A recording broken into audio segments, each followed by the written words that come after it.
Good afternoon. I'll go ahead and open this session for February 18th, 2015, Oceanside City Council, Harvard District, CBC. And with that, a roll call, please. Mayor Wood? Here. Deputy Mayor Lowry? Councilmember Feller? Here. Councilmember Kern? Here. And Councilmember Sanchez is absent. Thank you. Closed session report from our city attorney. Yes. The council is not going to meet on item 1 on the agenda involving labor negotiations. Item 2 is conference of legal counsel on a significant exposure to litigation in one case pursuant to Government Code Section 54956.9 Subdivision D2. The facts and circumstances involving this potential case relate to the city manager's potential ability to trigger his arbitration clause in Section F of his employment agreement arising from actions taken to reduce his authority. Item 3 is personnel evaluation involving the city manager under Government Code Section 54957 Subdivision B. And item 3, public employee appointment involving the city manager under Government Code Section 54957 Subdivision B. Thank you. We're in closed session. Oh, no, I just want to make sure I had everything written down right. Sorry.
Good evening, ladies and gentlemen. Welcome. I'll go ahead and start this February 18th, 2015 meeting.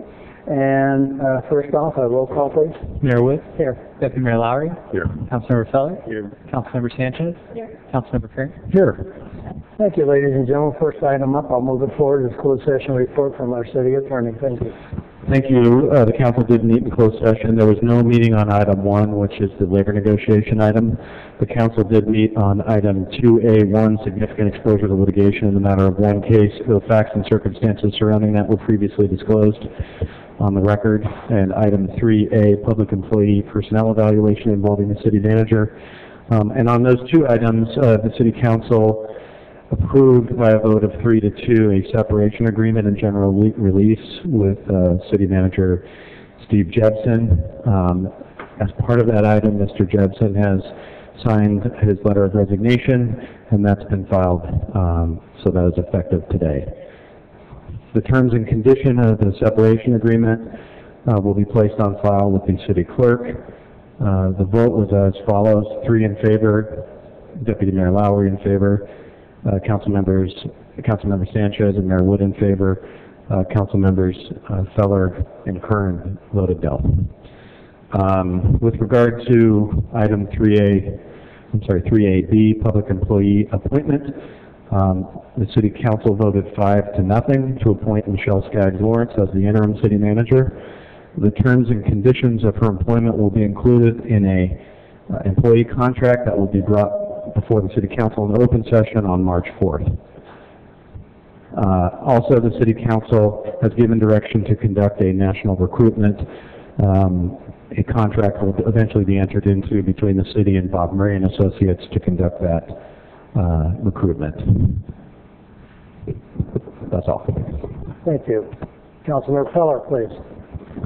Thank you. I have a statement I want to read. I'm strongly opposed to the removal of Steve Jebsen from as our city manager. He's brought us a long way, and I think we owe him more than a separation agreement. And I would like to congratulate Michelle for being able and ready to step into the position of interim city manager. So I want to thank Steve Jebsen for his years of service and his commitment to Oceanside. He gets the big picture and knows how to move this city forward year to year. He is one of the most qualified people to ever sit in the city manager's office. In October 2014, Mayor Wood asked City Manager Jebsen to join him and Laura Ferguson at lunch. At that time, he received a resume from Laura Ferguson. On November 6th, following the last election, Mayor Wood asked Mr. Jebsen, "What do you plan on doing?" Mr. Jebsen said, "I plan to stay and work hard as city manager." Mayor Wood said, "I want to hire Laura Ferguson as PIO, Public Information Officer. How can we think that this is anything but quid pro quo? You do this and keep your job." Ordering a city manager to hire an unbudgeted outside employee without the normal process in order for him to retain his job is illegal at best and violates our council policy 100-25, non-interference in administrative affairs. It turns out this same person worked for Mayor Wood on at least his most recent campaign. This is an attempt at patronage government, Chicago style. This reminds me of when the council in the early 90s ordered City Manager John Mamo to promote free firefighters. He refused, resulting in a wrongful termination lawsuit against the city that cost the taxpayers several $100,000. What about Glenn Prentice? Everything seems so payback related. In 2006, council sent a message by forcing City Manager Jebsen to find another job because he wouldn't fire the entire command staff at OPD or the fire chief. He ended up firing the fire chief as a result of it, but under a lot of duress. In 2002, there's an email that says, if we lose this lawsuit about the airport, I will demand the resignation of a certain employee. I have copies of that email. The police chief has been told now that the mayor does not support a hire from within for a new police chief because one captain didn't run a plate, illegally run a license plate inquiry for the mayor, and another is disliked by the police union from years ago.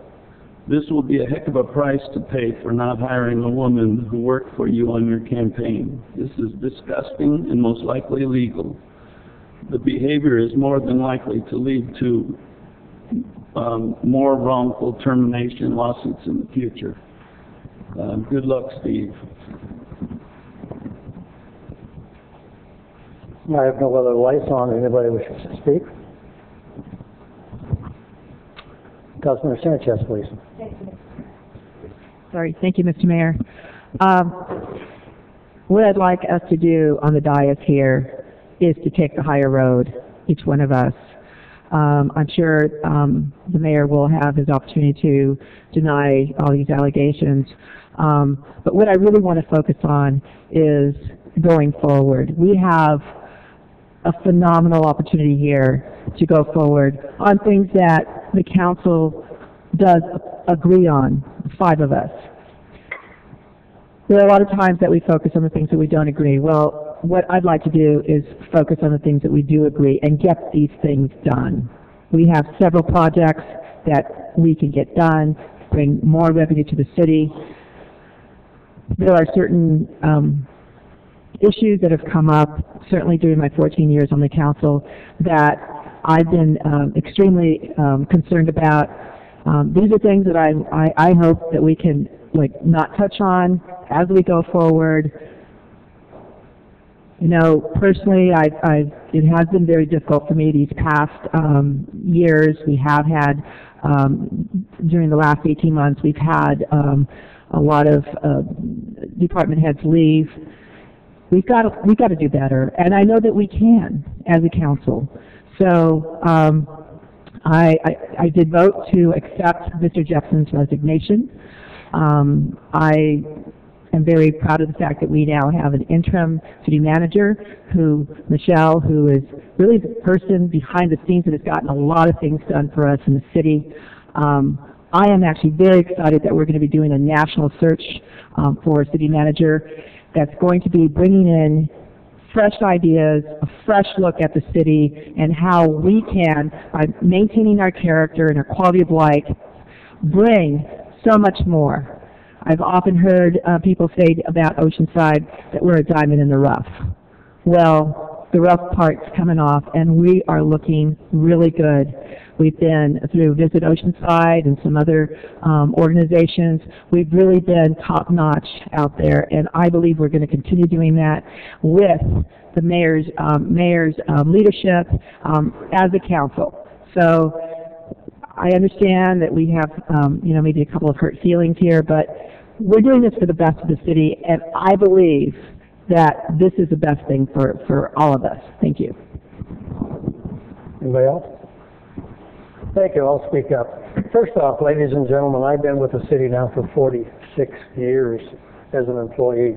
I certainly consider Oceanside my life, my future. I'm always concerned about it. I think we're doing the best things we can for the city of Oceanside. Secondhand hearsay from Mr. Feller is not accurate information. I don't agree with it at all, but I'm not going to get involved in an argument over an issue for secondhand hearsay. With that in mind, I wish everybody the best of luck, even Mr. Jepson, for whatever he may or may not do.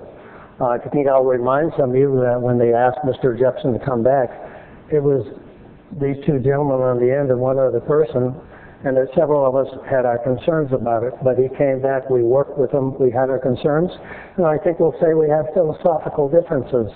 And I think right now what we're going to do is try to move forward as a city after a lot of years of tough times, financially speaking, and move forward.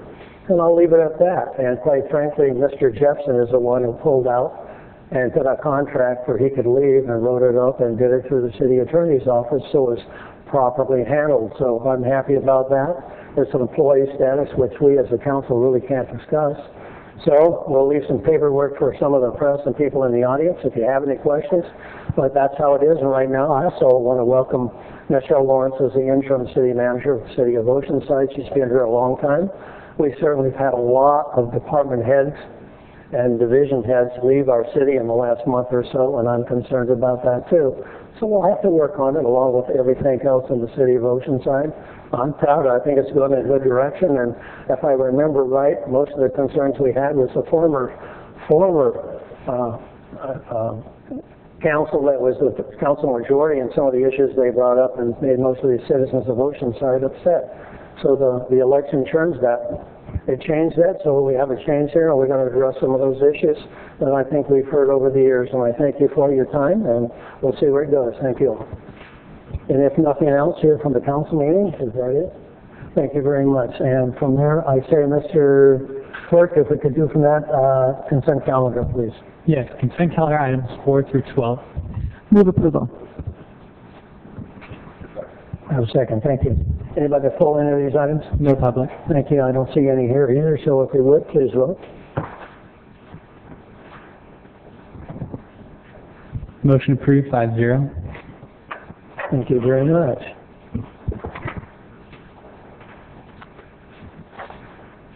Let's go with the city council reports, please. Mayor Wood.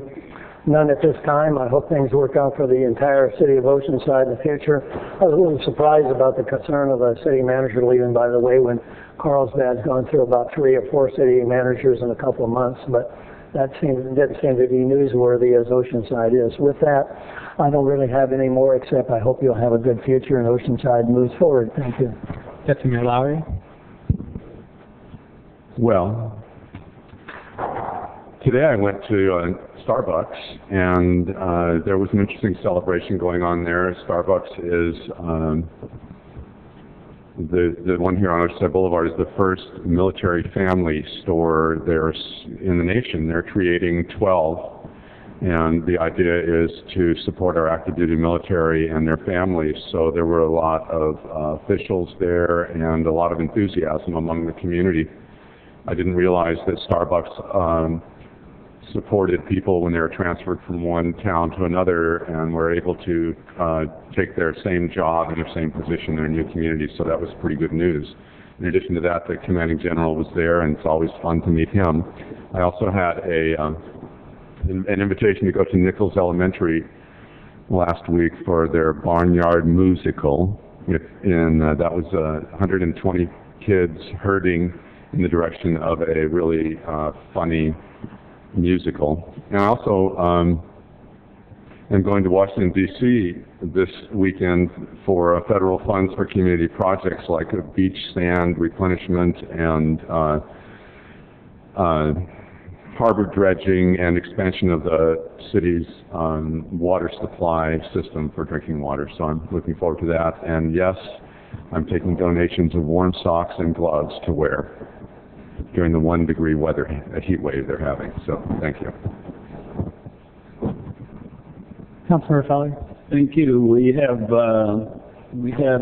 girls softball opening day last weekend, and it was a little dismal. Sometimes those things come and go. It was disheartening, to say the least. But the board seemed active and willing to work hard to build it, so I hope that happens. We have the Seropolis luncheon next week on Thursday, or is it Tuesday? Thursday, I think. And the enlisted recognition dinner is the 26th at Vance. That's with the chamber. Always a great thing to be a part of. We have Vista American Little League opening day on Friday night next week, the 27th. Oceanside American at 10 o'clock on the 28th.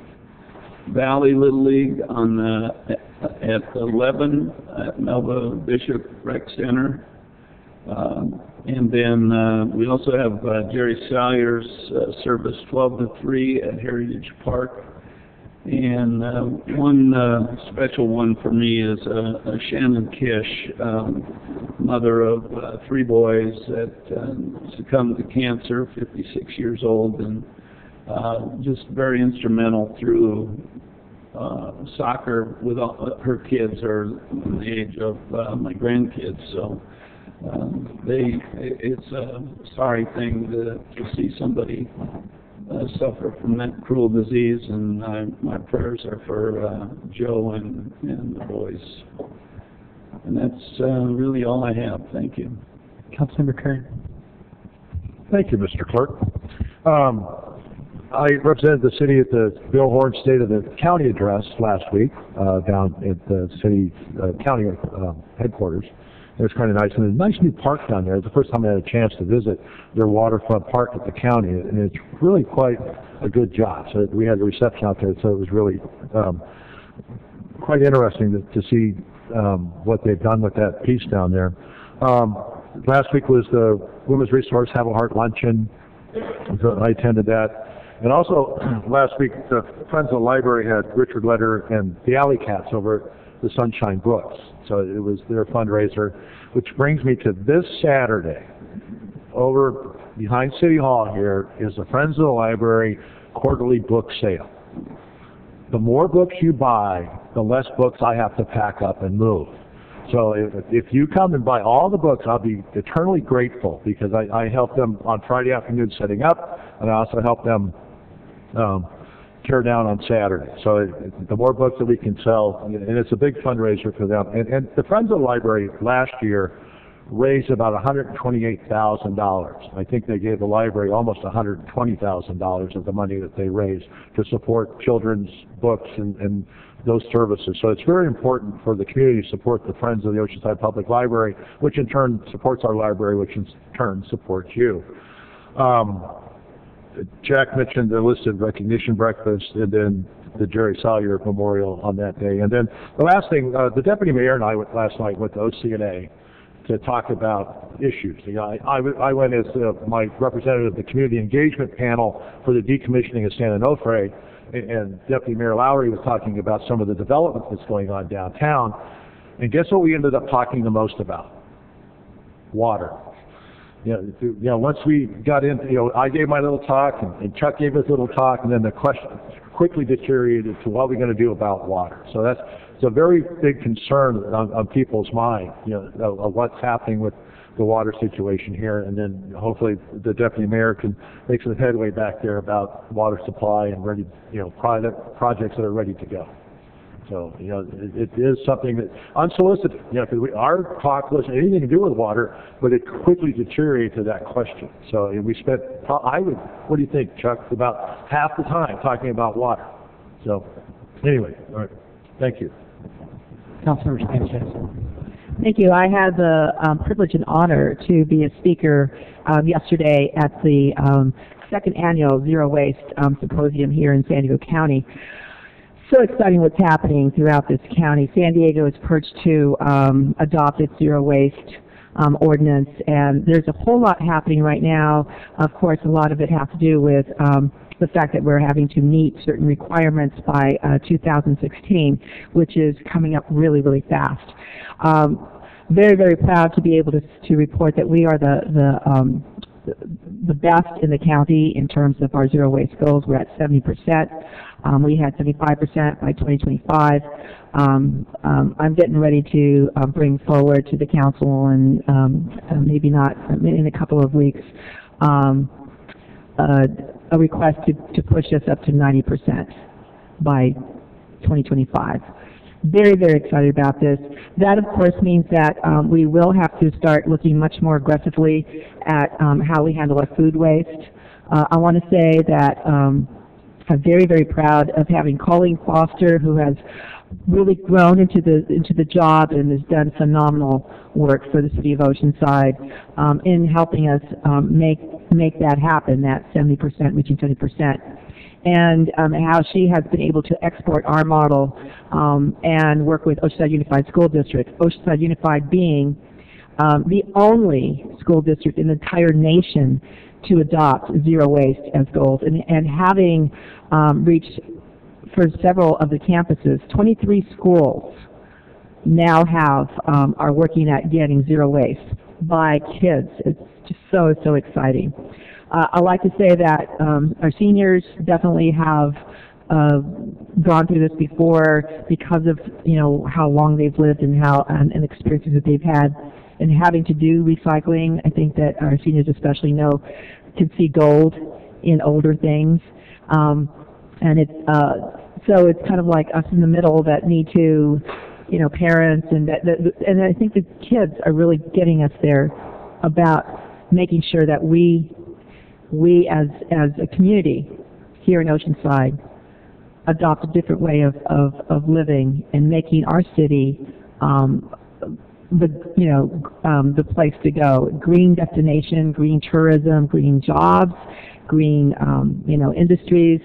This is really exciting. So I was able to join Supervisor Greg Cox as a speaker as well, and as I said, so many people are doing wonderful things and being part of the zero waste family, and it does really feel like family because these are folks who are working really hard at making our community the best. So that was fantastic. And thank you, Deputy Mayor Lowry, for attending. Thank you so much. Thanks. Mr. Clerk, on 24, please, I have a city attorney.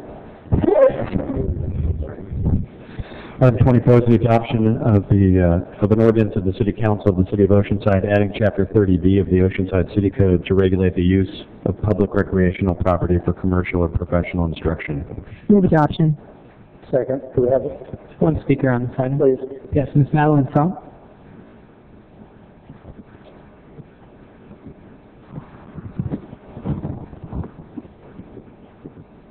Hi, Hi, good evening. Madeline Fromm. Adjust the mic for us. I appreciate your lights are in front of you. Okay? Okay. Thank you. Good evening, everyone. My name is Madeline Fromm, and I am here on behalf of the American Council on Exercise. If you're not familiar with them, we work to ensure that people have access to safe physical activity opportunities, and we work to certify personal trainers and other people in the health space. Like I said, just making sure that people have access to physical activity and opportunities within their communities and things like that. So when we saw that this ordinance came up, we really just wanted to thank you, first of all, because we definitely share your interest in the same things, making sure people have access, but at the same time doing it in a way that is safe for the community and preserves the landscape and all of the natural environment. When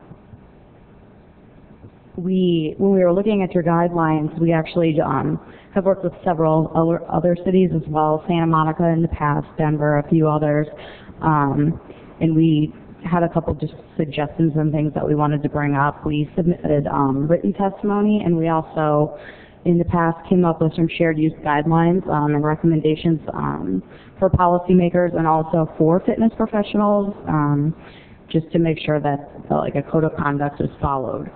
So kind of based on that, I had a couple things that I wanted to offer, and we also just wanted to serve as a resource if you guys need any help in the future with the adoption of this. First of all, just some of our recommendations. We recommend that you work with some of the independent providers, so the fitness professionals, the dog trainers, the surf camp instructors, other things like that, to establish shared use code of conduct similar to trail use etiquette, so that they are good neighbors and have access to the community open spaces. Second, we would ask that you require fitness professionals that are teaching in your parks to have certification that is accredited from the NCCA, that is the National Commission for Certifying Agencies. And this is basically just to ensure that the professionals have passed a minimum competency-based exam and that they're appropriately qualified to be teaching exercise classes to minimize the risk of injury and things like that. And then thirdly, would highly recommend that you develop maybe an additional set of guidelines for the use of the public land when you are handing out those permits that just kind of clarify some of the things, because in the past we've noticed that some things have come up with other cities, questions around the permits, things such as what are the established hours, the specific areas where the programs can be conducted, so the parks and beaches where they should not be allowed. You need to wind it down. Your time's up, okay? Thank you. Okay. As I said, we submitted some comments, so you guys should all have access to those, and if you have any other questions, like I said, we would be happy to serve as a resource. So, Thank you very much. thank you. Appreciate And it. thank you again. No further public on this item? Well, thank you very much. And could you please vote, please? And I see you need lights on. Motion approved, 5-0. Thank you very much. I appreciate it. Item number 23, please. Yes, item number 23 is quarterly budget update and mid-year budget adjustments. Thank you very much. Good evening. Good evening, Honorable Mayor and City Council members. I'm Jane McPherson, the Interim Financial Services Director.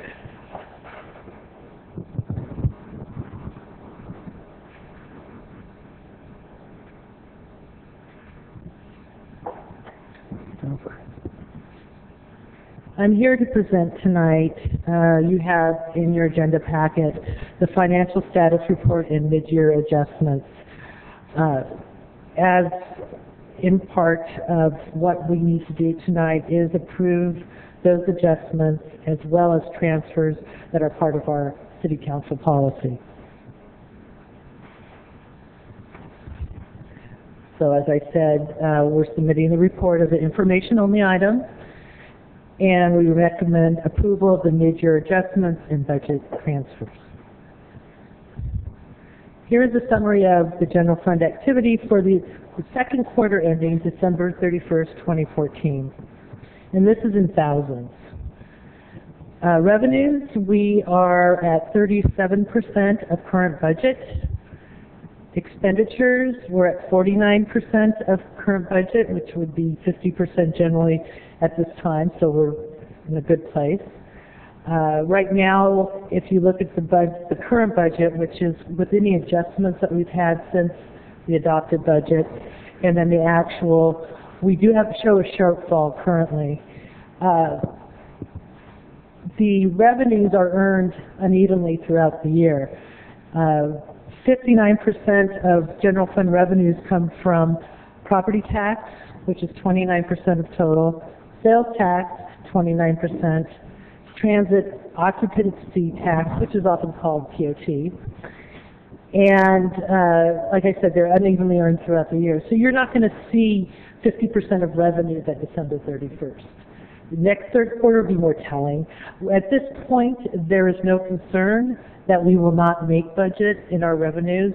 We are consistent with the prior year numbers. So that's why in your adjustments, you'll see that we had very little in adjustments to the general fund revenues because we are in line to reach our budgeted numbers. And there was just a small $279,000 increase to general fund expenditure budgets. Oops, let's finish that. With that, I'm available to answer any questions you may have. Hey, Jane, have a seat at the sidebar, please. We'll see if we have any questions here. Public on this? No public. I'll look back to the council. Councilmember Sanchez, please. Thank you, Mr. Mayor. We usually, at this time, always seem to be playing catch-up. It's something that we always do. So I understand that that the money comes in at different ways or different levels. So I'm going to go ahead and approve the adjustments. Thank you. Do you have a second? I'll second. Thank you very much. I appreciate that. And no public, so we'll go back to council. I see no lights. Please vote. Motion approved, 5-0. Thank you very much. In the audience, I was going to bring up item 20, which is on the smoking ordinance. Is everybody here, or do you think I should wait later? Thank you very much. Councilman Sanchez, how about you? Are you ready for your items or not? I believe I can go forward on item number 22. 22, Mr. Clerk, 22, and it's for Councilmember Sanchez. Yes, item number 22 is a request by Councilmember Sanchez for status report on Melrose extension and direction to staff.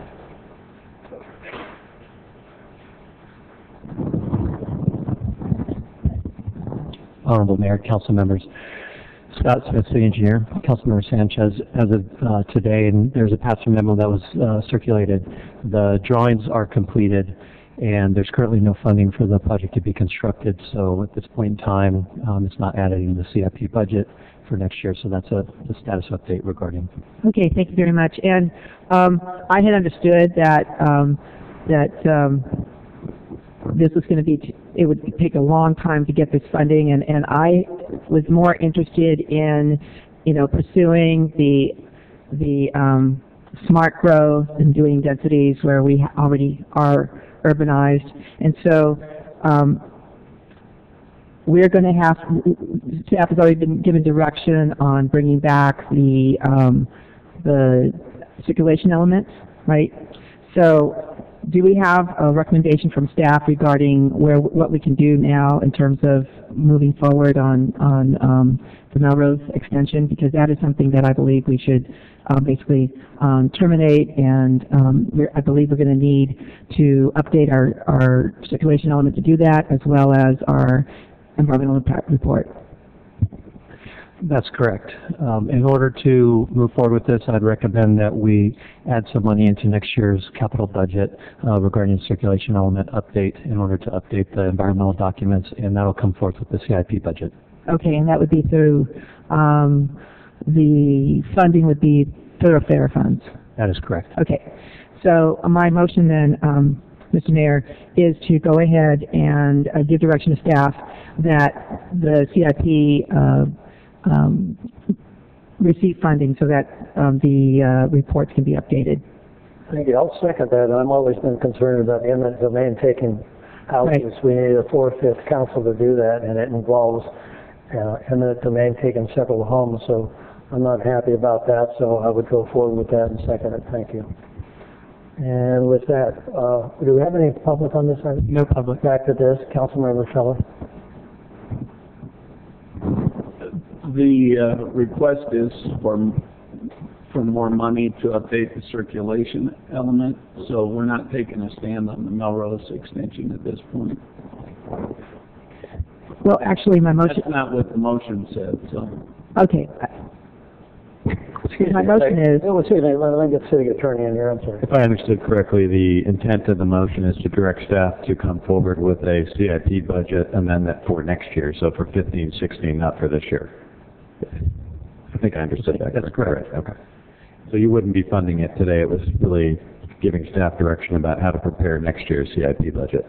That's Right, correct. and that would be so that we can terminate the Melrose extension and update the circulation element, showing that we are not going forward to eliminate the Melrose extension from circulation element, as well as do the EIR studies to support that. That's correct. There's two ways to stop the progress on a project, and one is not to fund it, the other is to remove it from the circulation element. My understanding is to place some money within a budget line item. So we can eliminate it from We the can circulation update element. the circulation element to reflect the request of removing those.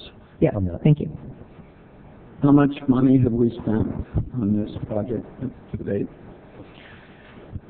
I'll have to get back to you on total money. I know that the last contract to award or to complete the design was a little over $1 million. And the EIR, correct? For the environmental document and the design.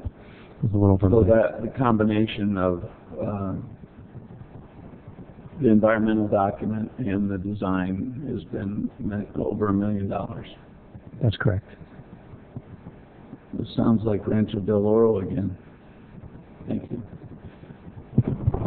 Councilmember Kern. So the engineering design, there's no real shelf life on this, right? Those designs are good. So for 4 years from now, the council flips back and they said, let's finally build the roads that we have in our circulation element. Those designs are still good. The design would still stand unless there's any requirement changes in regards to water quality, that sort of thing. However, if we move forward, which the current direction we're moving forward is to remove it from the circulation element, it'd have to be added back in, and then we would have to fund the project to move forward. And if we eliminated this from the circulation element, wouldn't we have to do another EIR? And that's going to come back in regards to the manner in which it has to be handled. The supplemental EIR looks like it'll have to happen on the most minimal approach, but we'll have to come forth and provide our recommendations to council. Any estimate on cost, what that would be? Currently, it's a rough estimate, but we figure around $250,000. Okay, thank you. Sanchez, Councilman Sanchez. Thank you, Mr. Mayor. How much would it cost to build this project? The current estimate is $37 million. $37 million. And are there changes that would have to be made to this project at this time? I mean, are there any outstanding issues? Like, for example, are we in compliance with any outstanding lawsuits? We are still addressing some of those final issues. Right. So it would cost more money to have to address those issues, right? That's a possibility. Yeah. Okay. So, in essence, we would be saving, $43 million by not doing this project. We can redirect whatever funds we actually have, because we don't have $43 million bottom line. But any thoroughfare funds, we can redirect to the rest of the city and really work on our other roads. Is that correct? Yes. Okay. Thank you. Councilman Feller. Thank you. The point being, we're spending money to open roads, and you ask the people on College or Rancho Del Oro, those people want more access, not less. So this is again a waste of another $1 million, and we know it costs money to build roads and take care of them. But this is just throwing money away. Thank you. Thank you. Unless you're one of the homeowners where by eminent domain going to take your home, and that's what's going to take place on Melrose Drive. So I'm concerned about that and need support to the council to approve eminent domain to take all those homes. So that is concerned. We've spent $1 million, but people up here at the council said don't spend the money a long time ago on several issues. So it is one of those things that bounces back and forth, but I thank you for that. With that, please vote.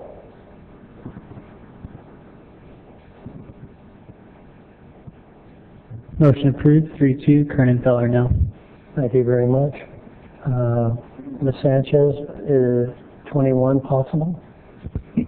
No, sir. We still have some other... I understand we're waiting for some people to show up. With that, I'm going to take about a 15-minute break, ladies and gentlemen. Short thing. It really comes at hours after 6 o'clock, time certain. So 15-minute break. If you haven't been here before, out the doors, upstairs, water, restrooms, and I thank you very much. Sorry for the delay. We ran out of space.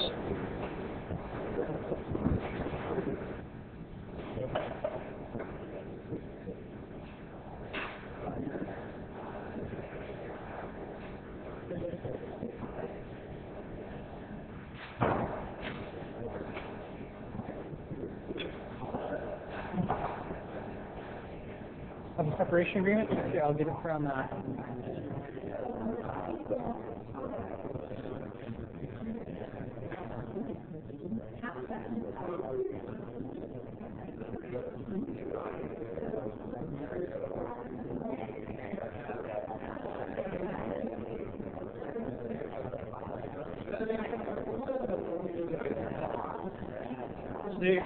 sorry, we told us. I'm actually want to talk about that Oceanside Unified School District, something you said during your thing. I mean, So unified? no, Oh, it's good.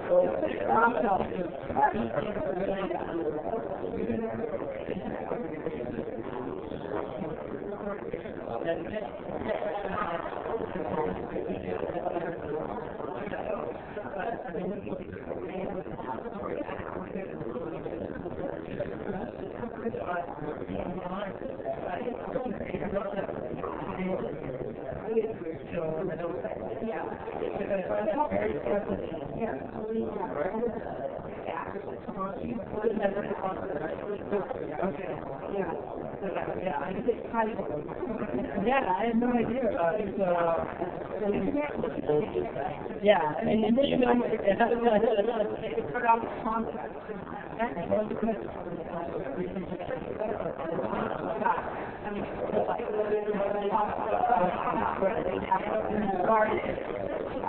that's exciting.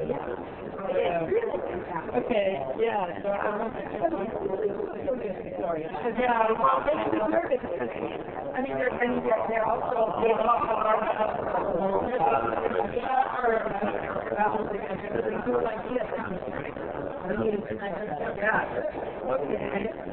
all right, thanks for the bother you for your I know you guys are going to get it.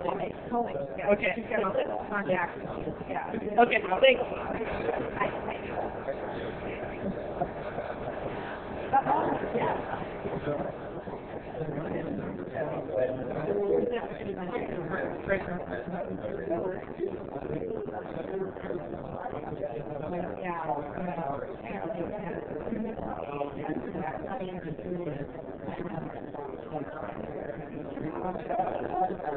Well, they're fine.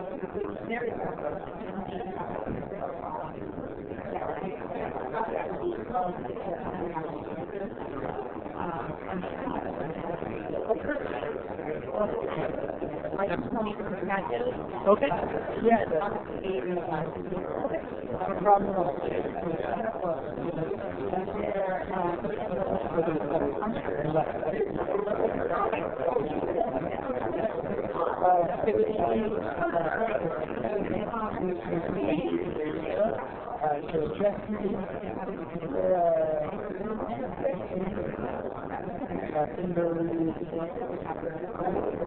It's really hard to read.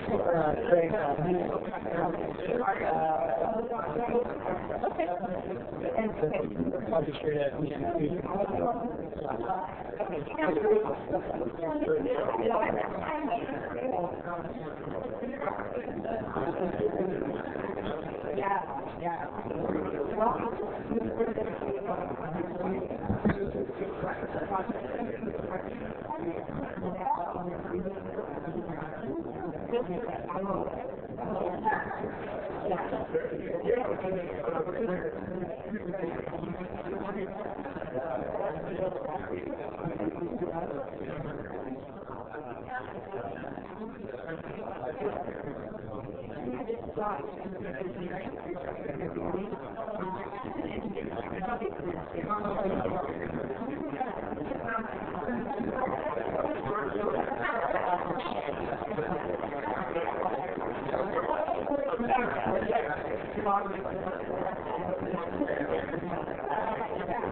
Well, I mean, that's those are the conditioning plans, so I'm hoping that we can get back to that. That's the commercial part of it, right? And of course, Coach Highway is hopefully it still goes. Yes, yeah. But I mean, that's the part. That's the building, the residential, downtown. it's just like, and that's the ag uses. No, I mean, we need to make, that's the next slide. That's the next slide.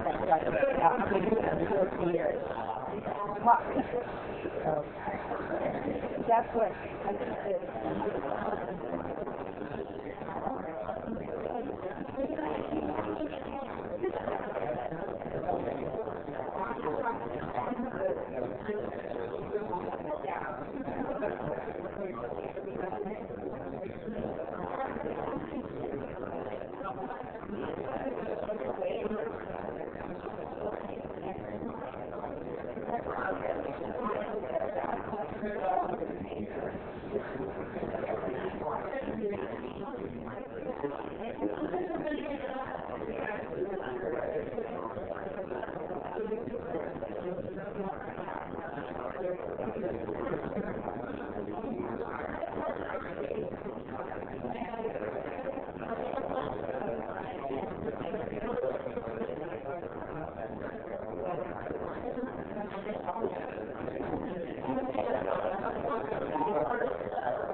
Doing it better. Yourself? Yeah. Having a lot of little projects and people along. Yeah, one thing that's really funny is we had the proof of the missing bingo balls. Yeah, and so we had it. It was really funny. Since I'm co-manager over there and stuff. What happened was that obviously about 2 weeks ago, we had about 8 to 10 bingo balls disappear. And we couldn't figure out where they went. Who would take 8 to 10 things? So we came out of another set and tried to figure out where's this going. And so we brought it up. I brought it up to Monty, I brought it up to Eileen, and then also we said, this is going on, this is basically some issues. So the case of the missing bingo ball took place is that the next week we found another one missing. So I was looking at it and I said, let's examine the screen closely again. Took a cover in the front, took off the screen, and what I did is I looked inside, and there, on the left-hand side, was this little round circle with a flap over it of foam material, and what happens is there's a blower down below it that's blowing it up like this. And what happened was that those little holes, there's another one on the other side, but it has a screen on it. That one was just big enough, and it's creating a suction to bring the air and sort of a Venturi effect to take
Good evening, ladies and gentlemen. This is the second half of our city council meeting. We start about 3:30 a closed session, and we come back at 5 o'clock for consent calendar, general items that we see, the movies here. Come back at 6 o'clock for invitation and proclamations. We appreciate your waiting through some of these because we get to recognize people. We appreciate that. Get to the second half of this agenda. A couple items kind of stand out. I'm sure that's why most of you are here, and thank you very much for that. Before I get started, I'll have my aide explain a few things, but if you have a phone or something that's, put it on silent or vibrate, we'd appreciate it.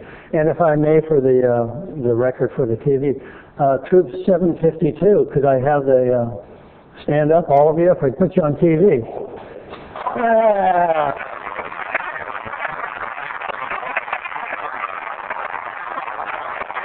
This is how they get there, guys. Listen, I'm happy to see you all here. You're the future of Oceanside and everywhere else scouting. I thank you for it.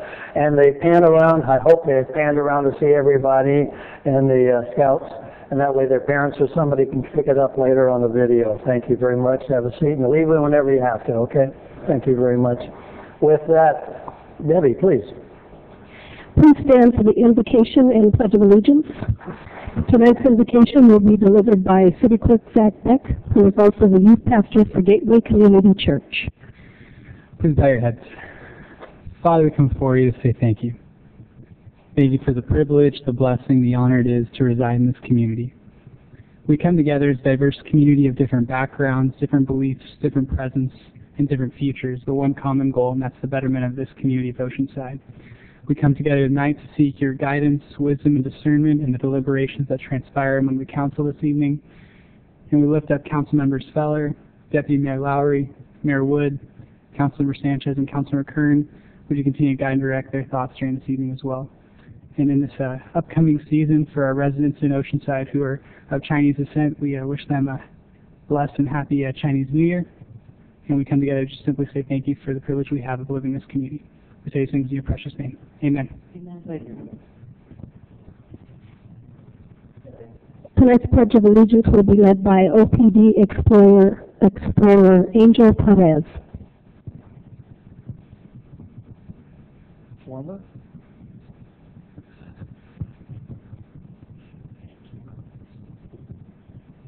Ready? Begin.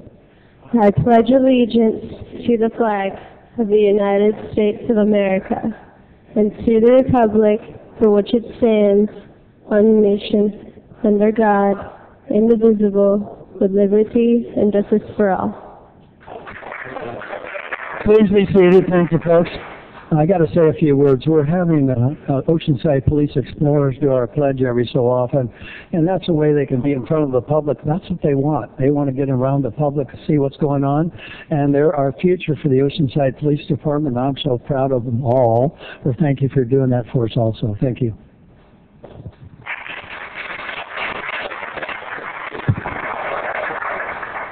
Next, we have the Mayor's Business Member Spotlight. Would the following members of the Chamber of Commerce please come forward? David Nyberger, President and CEO. Don Moody, past Chairman of the Board. And Warren Williams, Public Affairs Manager for San Diego Gas and Electric Company.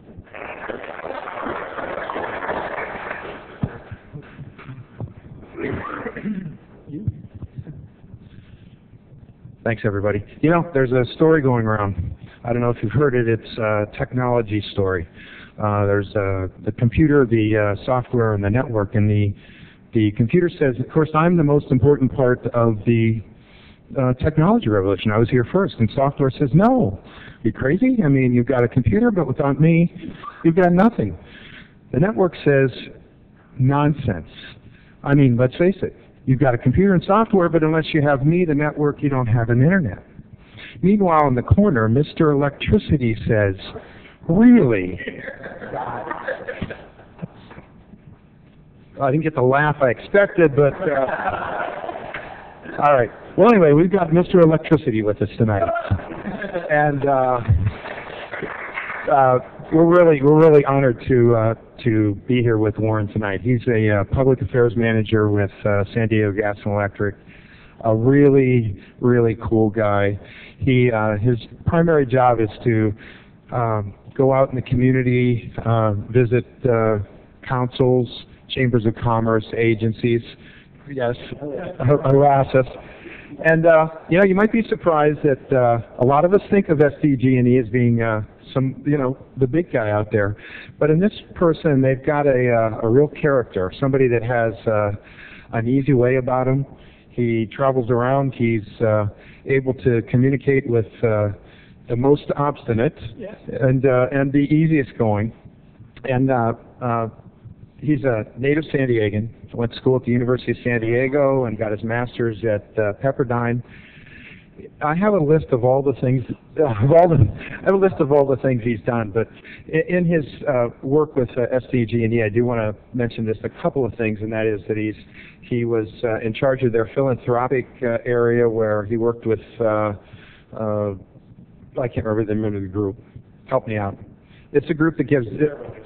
Yeah, they give SDG&E gives $1 million a year to youth groups, and it's something that they don't tout. You never hear about it, but behind the scenes that's happening.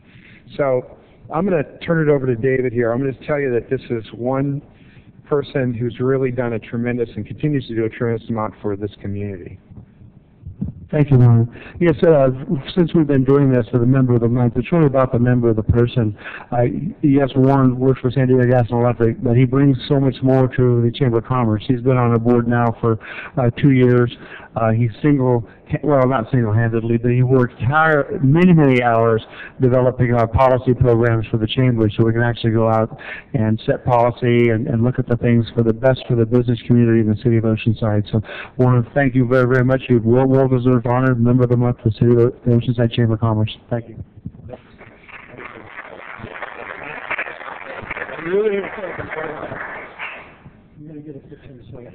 First off, I have to agree with these gentlemen. That's not common. I know that, especially with David. But this gentleman has been almost everywhere I go. He's there. So I really do appreciate that you're involved in the community, the county, and everything else. So I'm happy to be up here being part of this presentation to you, Warren, because I have plenty of pictures with you at every other event I've been to, and you're in the photo, so I know that's something. So I'll give this back to you for say a few words. Thank you so much. I just want to say thank you so much to the Chamber. This recognition really doesn't belong to me. It belongs to SDG&E that enables folks like me to spend our lives driving around in our communities and taking care of our communities and answering questions and working with chambers and elected officials. So thank you. The one last thing I'll say is I'm an Eagle Scout, and I never would have got here without scouting, so thank you so much. Keep up the good work.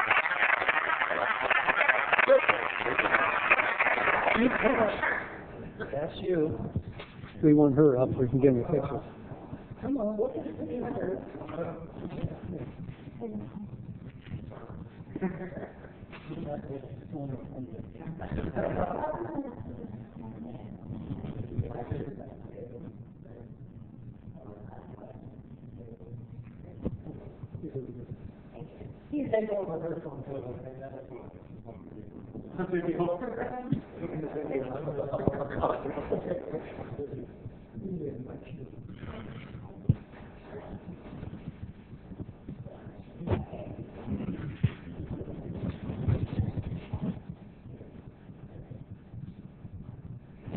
Let's hear it from folks. Thank you very much.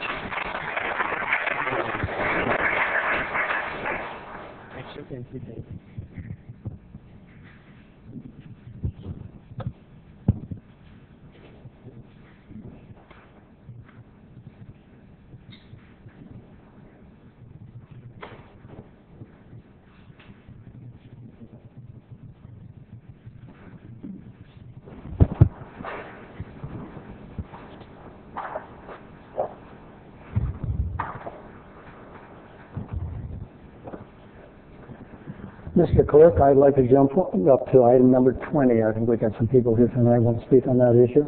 Yes, item number 20 is request by Mayor Wood to direct the city attorney to draft an ordinance to prohibit smoking in outdoor dining establishments in the city of Oceanside and return to council for introduction of said ordinance within 30 days. Thank you very much. Ladies and gentlemen, this has been in front of us as the council before. We have a different council majority right now. That's one of the reasons I brought it back, first off.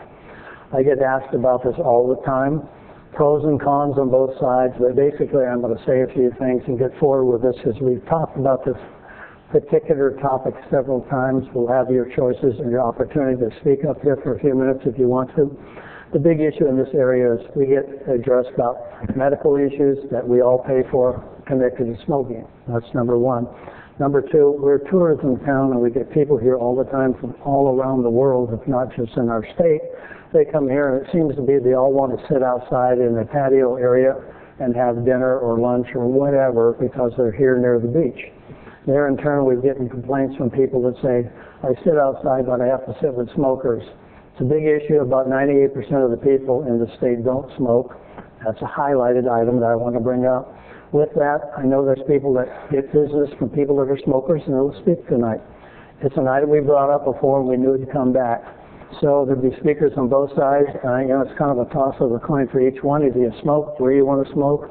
Do you like secondhand smoke, or et cetera? And it's a hot issue. With that, that's why we brought it back to have it addressed again in front of all of you with the council and look at it and decide if they want to do something with it. Now, like I say, tonight you'll have the opportunity, if you wish to speak. There's a large group of you and say, hey, these are all with me, stand, whatever you want to do. We have 2 podiums you can talk at for 3 minutes on this issue. And I'm not sure how many speakers we have right now, but a few, correct? And we'll go with that. So ladies and gentlemen, for mine, without beating this dead horse to death by explaining it again, I think you understand. If you're outside and you're sitting outside, which Oceanside in particular has changed a lot. A lot of our streets are widened for pedestrian and bicycle-friendly people in the downtown area. If you sit outside and want to be in the weather, you don't like the smokers, I understand it. I also know that smokers that want to smoke might walk away from the restaurant and do it, whatever, and I understand that it's a catch-all.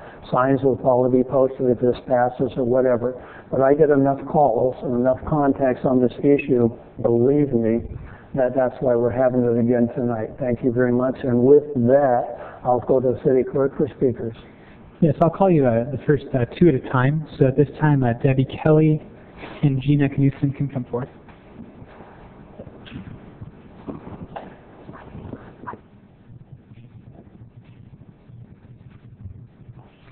Good evening. Thank you so much for the opportunity to speak to you tonight. The American Lung Association in California is the leading public health organization fighting for clean and healthy air. We support strong smoke-free policies that protect people from the harmful effects of secondhand smoke in outdoor settings. But we're also worried about smokers as well. Many of you have seen the new report last week about the new causes of death that are now attributable to cigarette smoking. So passing smoke-free policies helps people who smoke quit more successfully. So none of us would feel comfortable sitting next to a car that was idling in the middle of an outdoor dining area because we know that the exhaust contains dangerous levels of carbon monoxide and ultrafine particles that harm the lungs and the heart. But a lot of people don't realize that the concentration of carbon monoxide and ultrafine particles is so high in secondhand smoke that it would flaunt California's vehicle emissions test. Secondhand smoke is deadly. The U.S. Surgeon General stated that there is no risk-free level of exposure to secondhand smoke.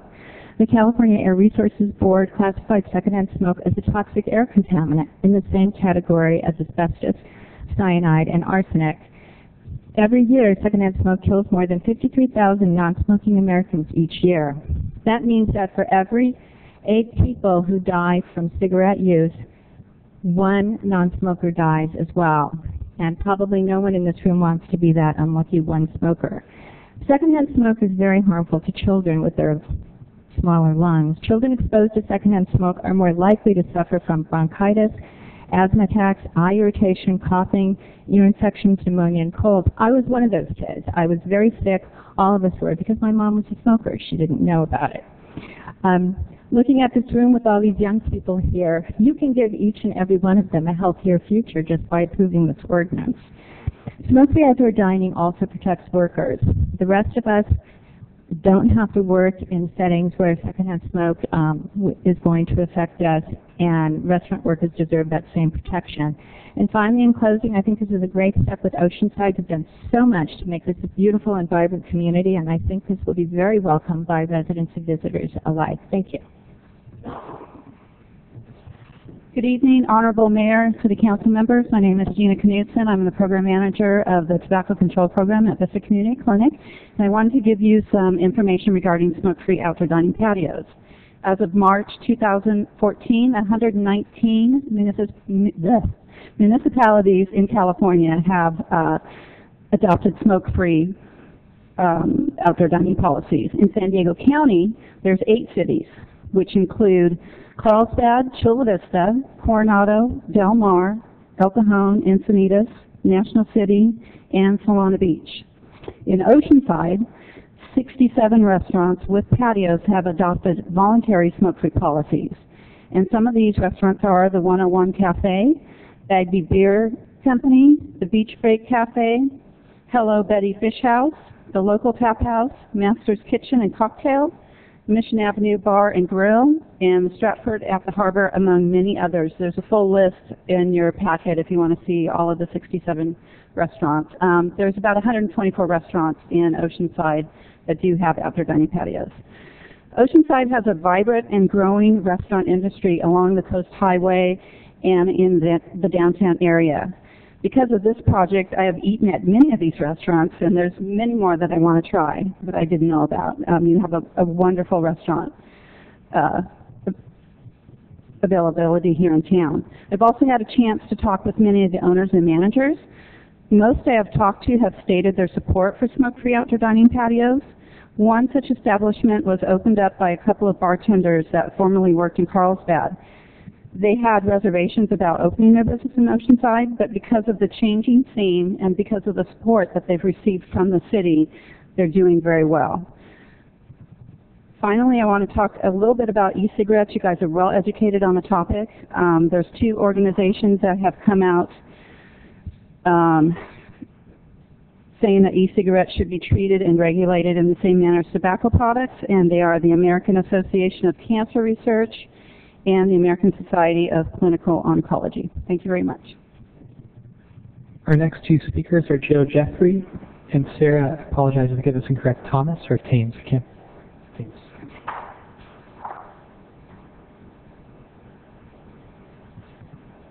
Thank you. You have one of each podium if you wish, both live mics. The light will come on when you're ready to start, please. I'm Joe Jeffrey. I'm the owner of Junkyard Sports Bar and Grill up in Ocean Ranch. I spoke the first 2 times this came to council, so some of you have already heard this, but I actually put a patio in there for smokers based on my consumer's request. The first year I was open, I didn't have it. I went through all the permits, went through the ABC, City of Oceanside, because my customers asked for it. Now I'm being asked to go ahead and eliminate it, and my place is built strictly on customer service.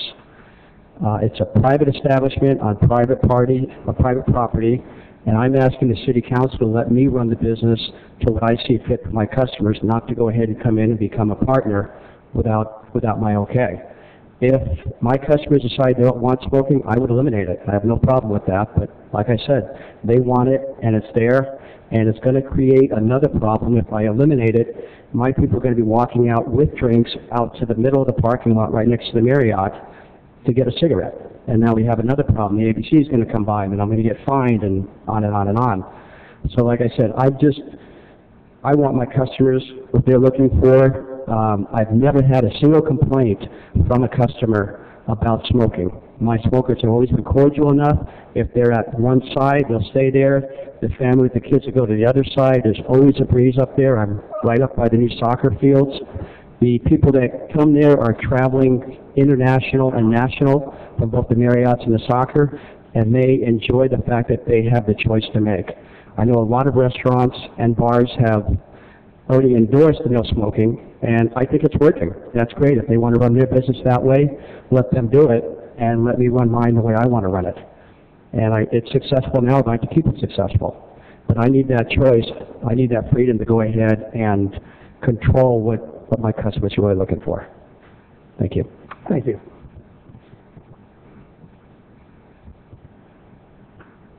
Hello, Council. I'm Mayor Wood.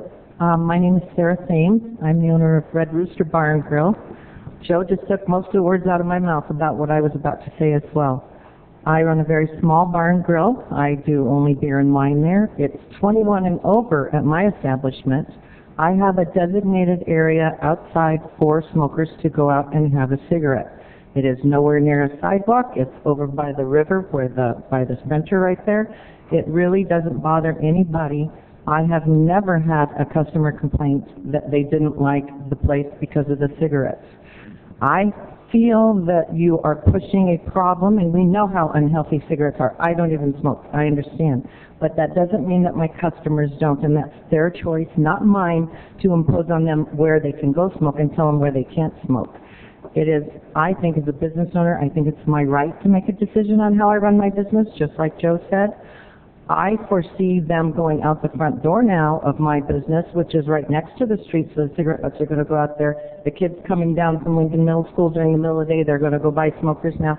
It's moving a problem that I made arrangements for. I put a patio in specifically for smokers, same deal, to provide them a place to smoke. It's illegal to smoke indoors, so we gave them a place to smoke outdoors. And now you guys want to take that away. I don't believe that we have enough tourists that come to my facility, for one thing, that would make up the difference for the business I would lose by telling my smokers you can't smoke here anymore. I just really don't feel that it's fair that you're imposing this, maybe more specifically on bars than restaurants. I understand a restaurant being outdoors and having a family next to me with kids. I understand that completely, but that's not my scenario, and I don't think that this ordinance should blanket everyone and all the businesses in Oceanside. I think it should be done base by base, each person, looked over to see how they should be governed. Thank you. Thank you. Next we have Kimberly Schaefer and Craig Dobbin.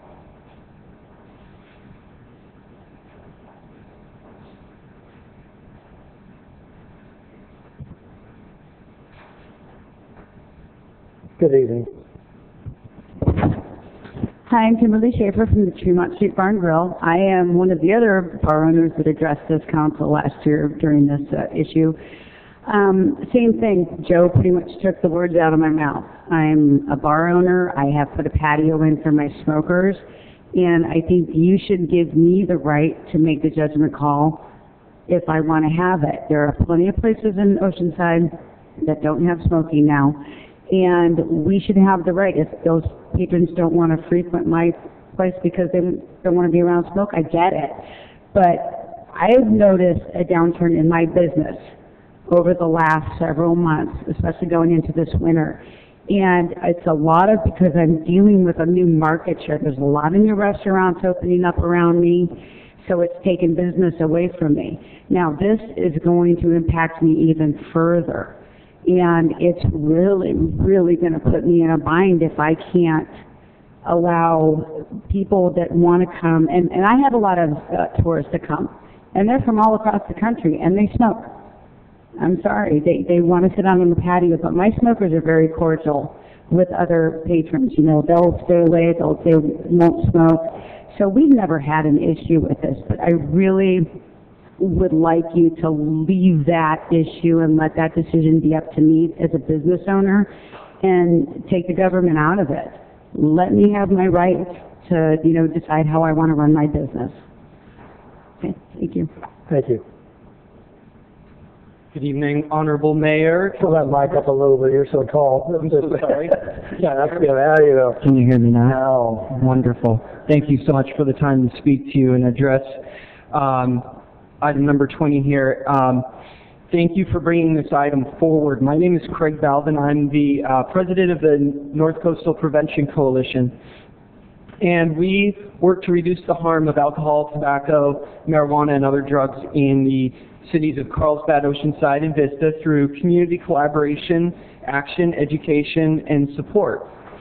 And this particular item, I would really like to encourage you to look at the ordinance to include not only cigarettes, but electronic cigarettes, and include a buffer zone around the patio areas as well. Because what we don't need to happen is people walking by a patio area, people going to sit down in a patio area to eat, and having a smoker right next to them just outside of that patio. we need some sort of buffer zone there. Really looking forward to seeing this ordinance come back, and we'll be here again to address the council when it does come back. And just in closing, I think having an ordinance on the books would actually make it more fair for businesses in our city. So I thank you so much for the time. Our final two speakers are David Zhang and Joe Colivio.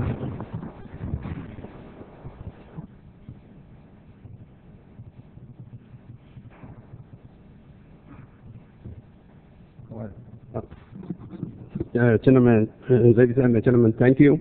I'm a U.S. citizen. I hold a PhD degree. I own a bar. It's Oceanside sports bar. I think it prohibits smoking in outdoor. It cannot solve any problem because the customer will, go out, just walk away. So for this kind, cannot, solve any issue. But also, this is, limited this kind of, this will get in trouble with ABC. I think don't mention customer maybe bring alcohol away and then get more trouble, and they got cigarettes, they through everywhere. So I'm from China originally. This is from China. 23 years ago I came here because this, U.S. I believe is freedom. But why everybody want to exit from China? Because the government control too many, everything under control. So I think it's for this kind of issue, it should be business, handled. It's government, is not prohibit this kind of thing. Thank you, sir. Thank you. Hi, Joe. Thank you. I'm a little disturbed, but I'm going to get right to the point. I've been in front of you before talking about this issue and just reminding you all and looking at all these young people here. You're here to protect the health, safety, and welfare. We swore when I became a council member and mayor, I swore to protect the health, safety, and welfare of the people that we represent, and that's the citizens of Oceanside and those who visit our place. You've already heard that 90% of the people in the state of California do not smoke. That's 10% left. And I'm a little disoriented with my talk here today, but I will tell you that I've gone to almost 90 to 100 restaurants, and you have a list in front of you, and also letters that have started coming in from those restaurants that already have said, we want a citywide ordinance. And one of the reasons why is that, I quote from the letter, as a restaurant owner or manager that has a smoke-free patio policy, I feel the citywide ban on smoking in outdoor dining patios would make enforcement of our policy easier for our staff to avoid conflicts with patrons. And I know of incidents that you folks have even had fistfights where somebody has had to go out there and tell the people that they can't smoke, and because there's a family sitting next to them or whatever, and there's been a problem. I'm told you before that I'm an individual rights guy, and we've talked about rights here. But this is a health issue with 90% of the people in the state that do not smoke. And we don't want to put smokers next to any of these kids. We don't want to put them in a place where scores of waiters and waitresses and busboys and busgirls and receptionists and others work and jeopardize their health. I ask you to bring this issue back to us with an ordinance, and I will tell you there will be more restaurants that are signing this letter asking the council to move forward with an ordinance. Thank you. Thank you, Jim. No further public on this item. Thank you. Before I move on to the council, if I may, I know in the past when this came up, we had some issues over the ordinance itself. Could I have the city attorney maybe explain those for everybody, have an open mind about what we're dealing with?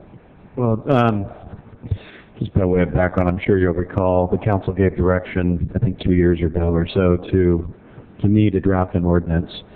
And I asked for clarification at that time if you wanted it to apply to all eating and drinking establishments, including bars. And the direction was to draft it to apply to all. I then drafted it, brought it forward, and there was some concern expressed about treating establishments that are located in the public right-of-way different than those that have outdoor dining establishments on private property. So then we changed the ordinance and reintroduced it, brought it back for reintroduction to make that distinction to allow smoking on the private properties. And then there was no support for that. So we had 3 separate meetings on this topic, and I think it would be helpful if I got some if there is support for this, to give direction about bars, and if you wanted to apply again to all outdoor dining and drinking establishments, as you did last time. Thank you very much. I appreciate that insight. Councilmember Kern, please. Thank you. It's kind of interesting, the people that came up and spoke on behalf of this ordinance are advocacy groups. There's not one citizen that came forward and demanded this. It was an advocacy group from out of town to do this. This is what they do. They send us a list here of all these restaurants that don't allow smoking, which means they didn't need government to come in and tell these people to put this down. They did it on their own. So what the owners of these restaurants tonight are asking, say, look, let us make the same decisions these people made. It may not be a decision that these people made. It may be something different. But I don't think we need more government here to do this. This has been working fine. Mr. Collegian brought up something about enforcement of non-smoking for restaurants that have non-smoking outside. I am sure they have a non-smoking or a no-smoking sign outside, and people are smoking anyway. So the idea of somebody across town has a smoking area in their restaurant, I don't think it affects somebody down on South Coast Highway. I mean, I can't see that connection. I don't see that, how we connect those dots, where some restaurants allow it, some don't, and if we eliminate it for everybody, it's easier for us to enforce it. You're going to have the same enforcement problem, because I'm sure that they have non-smoking signs, and people are going to smoke anyway, you're going to have the same enforcement issues. Again, the private property, the idea, do we need government to be every part of our life? Especially when we're talking about this. I know they want to put it in terms of public safety. But people, especially the bar, you're 21 and over. I mean, the idea that you're making a choice. At a certain point in time, we have to let people make their own choices. Now, it may not be a good choice. Obviously, smoking is bad. Guys, smoking is bad. Don't do it. All right? Don't do it. But I think that message is getting out. And I think Mr. Collegian and his organization is getting that word out. The Coastal Prevention Coalition is doing a good job of getting that word out. But at a certain point in time, we say, okay, we've educated the public as much as we can educate them, and we're going down this path. We do not need government to take that next step. Obviously, if 90% of the people in California do not smoke, and that trend is increasing. So probably within 10 years, you'll probably have 95 or 96% of the people in California do not smoke, and people are going to go down that path. I'm glad the young people are here, because this also sends a message of how you get stuff done. If you can't coerce people to do it privately, you get government to come in and do your bidding for you. And so be real aware of that. That the idea that if you want something done and you can't convince an owner of a restaurant who's invested time, money, effort, and their personal savings into a restaurant, if you can't get them to do what you want, you have government come in and impose what you want on them. So we're talking a little bit about freedom, and I am obviously probably the extreme when we talk about personal rights. But you've demonstrated you don't need us to do this, because of all these restaurants that have chosen not to do this.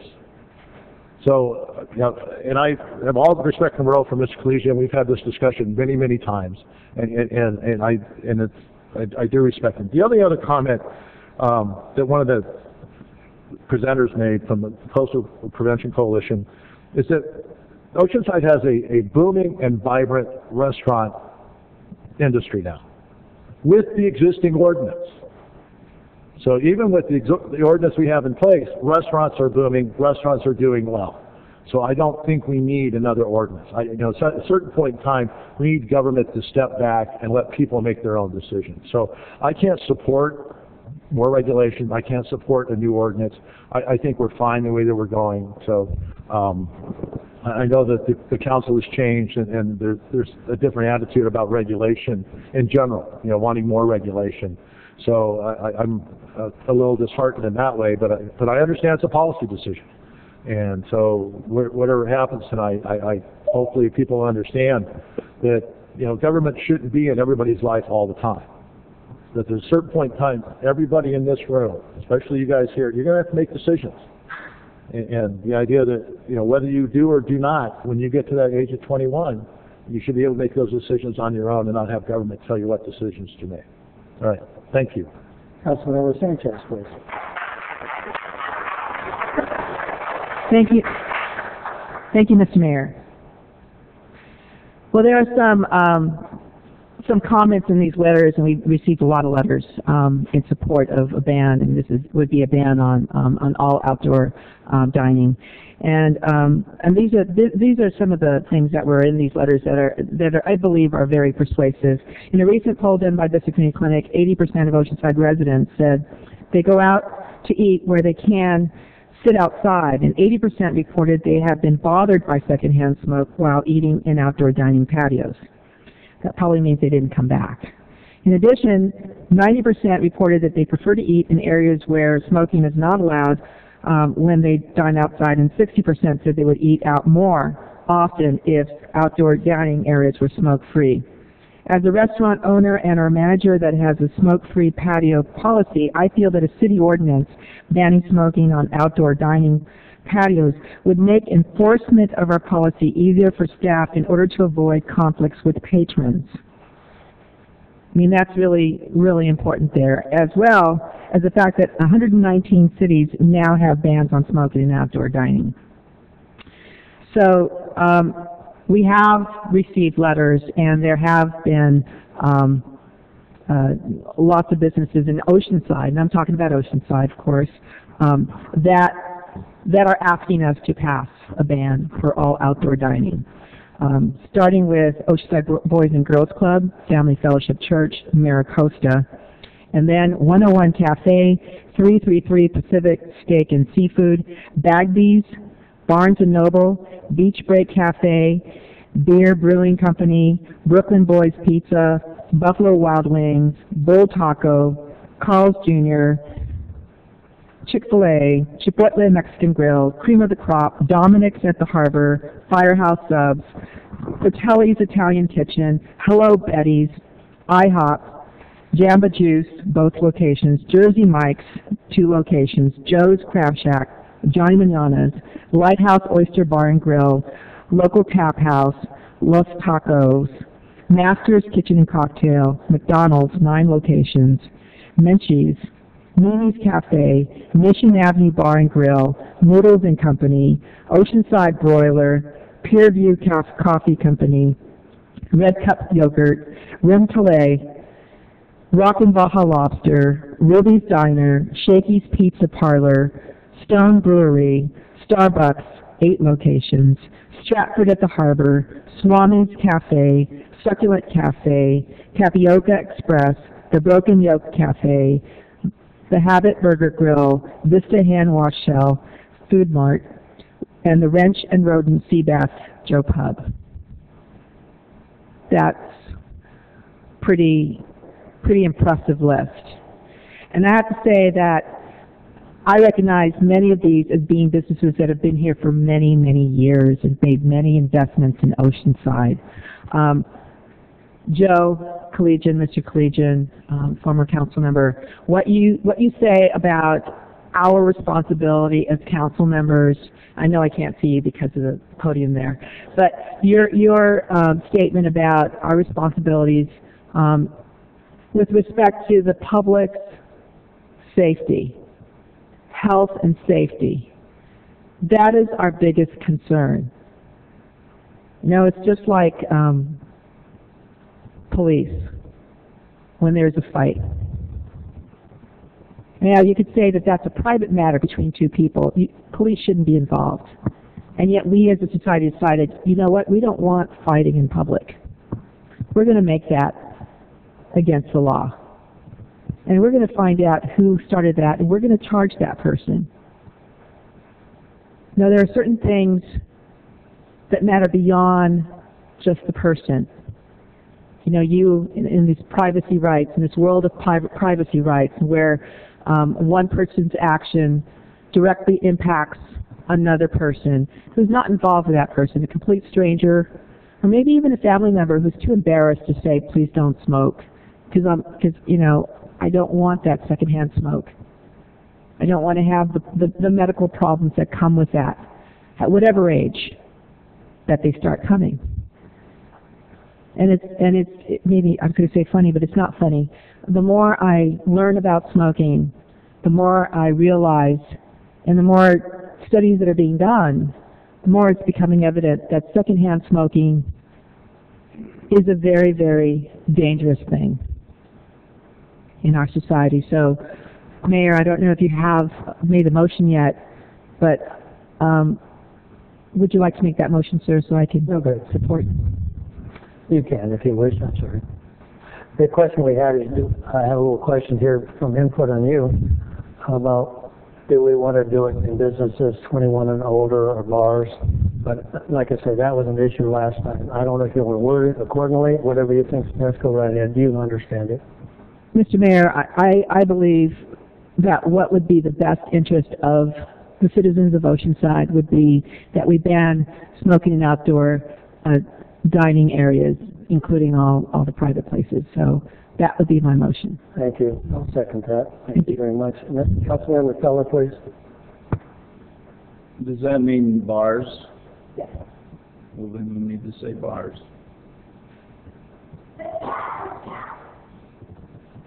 Yes. If I'm not mistaken. Because that was one of the problems last time. We can never protect everyone from everything. It's just, it would, you'd have to live in a bubble. You scouts, you know, I hope you don't smoke, especially on campouts.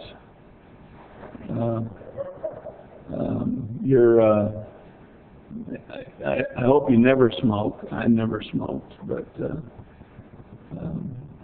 there's a lot of other things that will kill you besides smoking. Employees can choose the places they work. They go in eyes wide open to know what's there, and it's their choice to work there if there is a smoking patio. People don't really pay much attention to rules that we have in place. They smoke in our parks. They smoke at the skate parks. You know, there's just no way to stop them and protect the children that are there. So it's a responsibility at that point. I mean, some of the ones that are there are adults, but the parents should be watching for those very things. I know I have a boatload of grandchildren, and when we go to a park for an event, we pick parks that specifically will, you know, we know they're probably safe from people smoking around us. I agree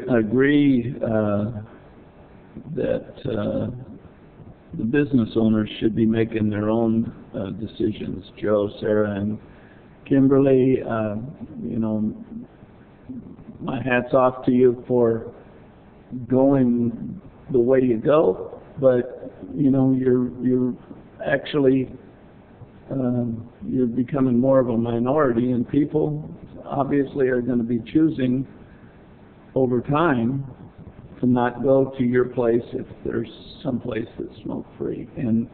But that's your decision as a business owner to stay the way you are. It's the way it was with however many were just read off, 67 or whatever it was.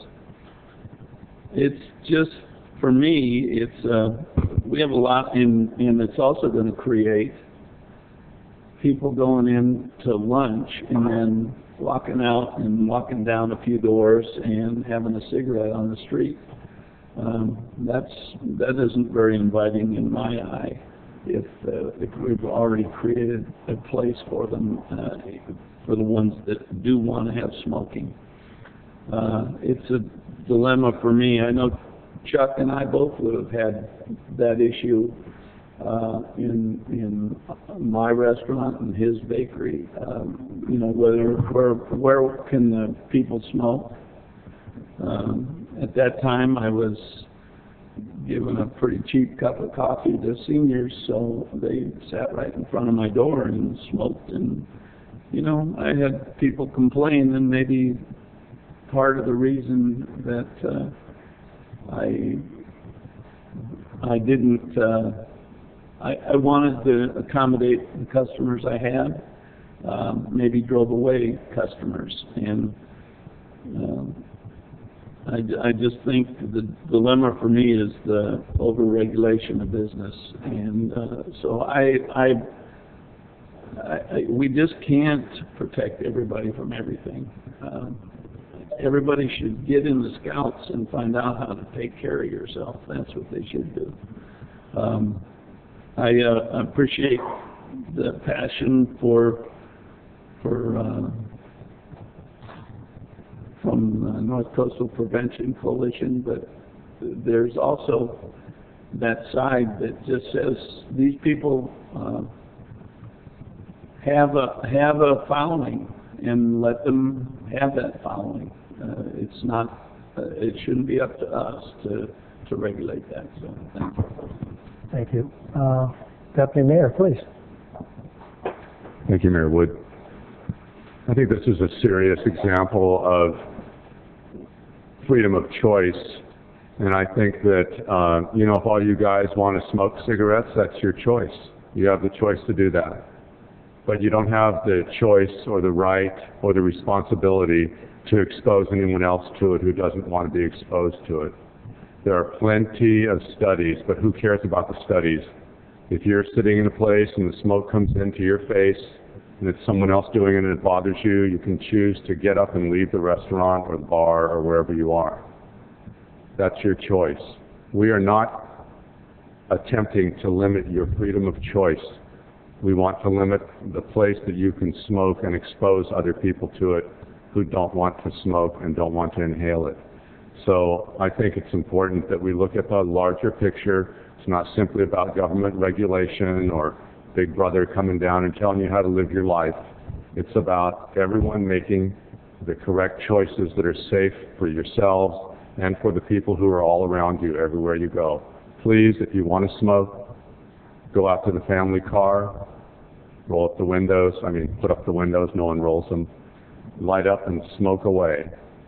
Or sit in your living room and smoke there in your living room, unless you've got someone who lives right next door to you who doesn't want to smell it. So I hope that we approve this item. I hope it's not a complicated choice for anyone to make if they want to smoke or not. It really is your choice. And that's all I have to say. Thank you. Thank you. Councilor Sanchez, and then back to me. Mr. Mayor, I forgot to mention the somebody asked us to address e-cigarettes as well. So I want to make sure that that's included. Yeah, if you recall, we amended the definition of smoking a year or so ago to include electronic cigarettes. Right. Very broad definition. So anywhere where smoking is banned, the term smoking would encompass the use of electronic cigarettes. Thank you.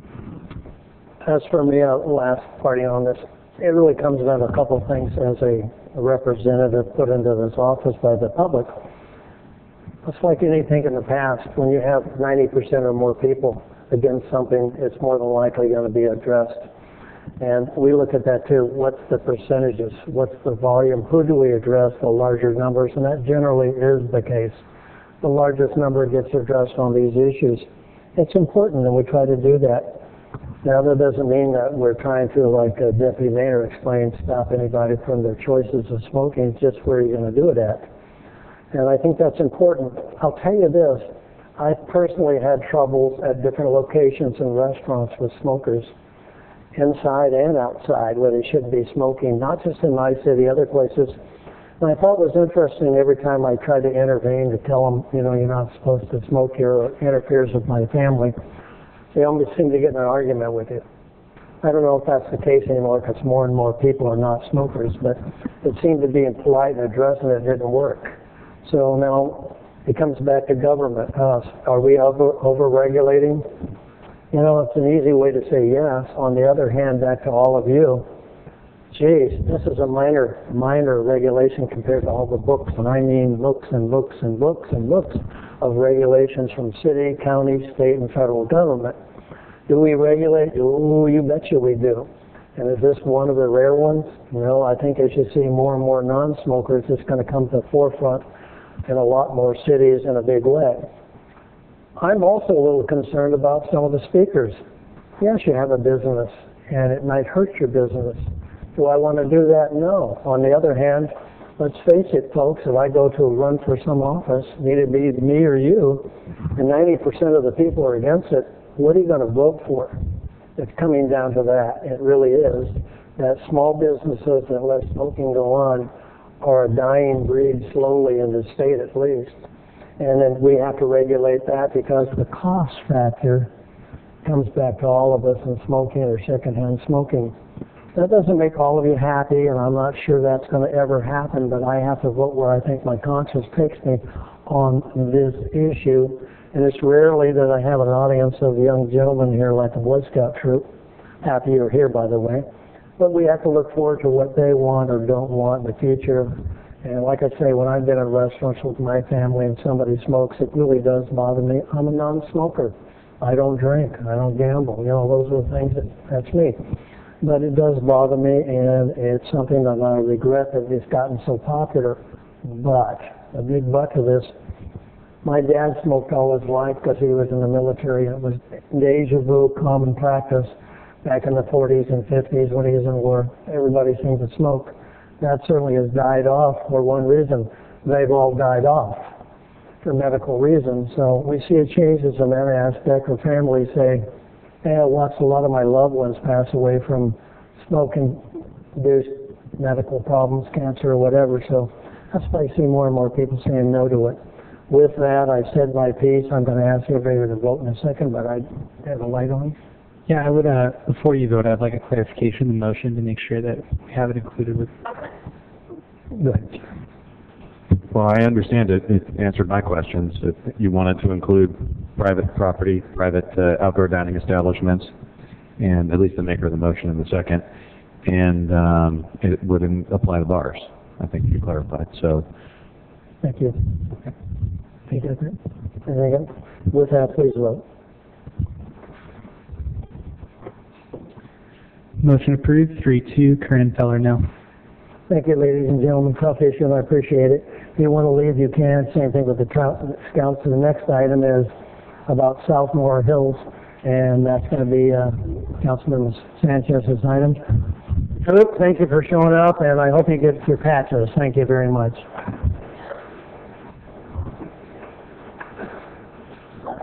If we can wait a moment for some of the people get out, I appreciate it.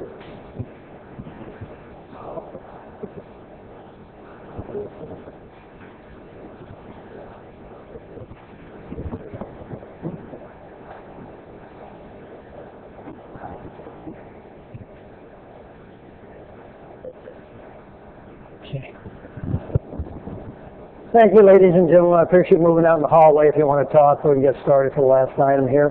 Mr. Clerk, will we do item 21, please, and that's going to be handled by Councilwoman Sanchez. Yes, item number 21 is request by Councilmember Sanchez for status report on the South Morrow Hills Sewer Study and direction to staff.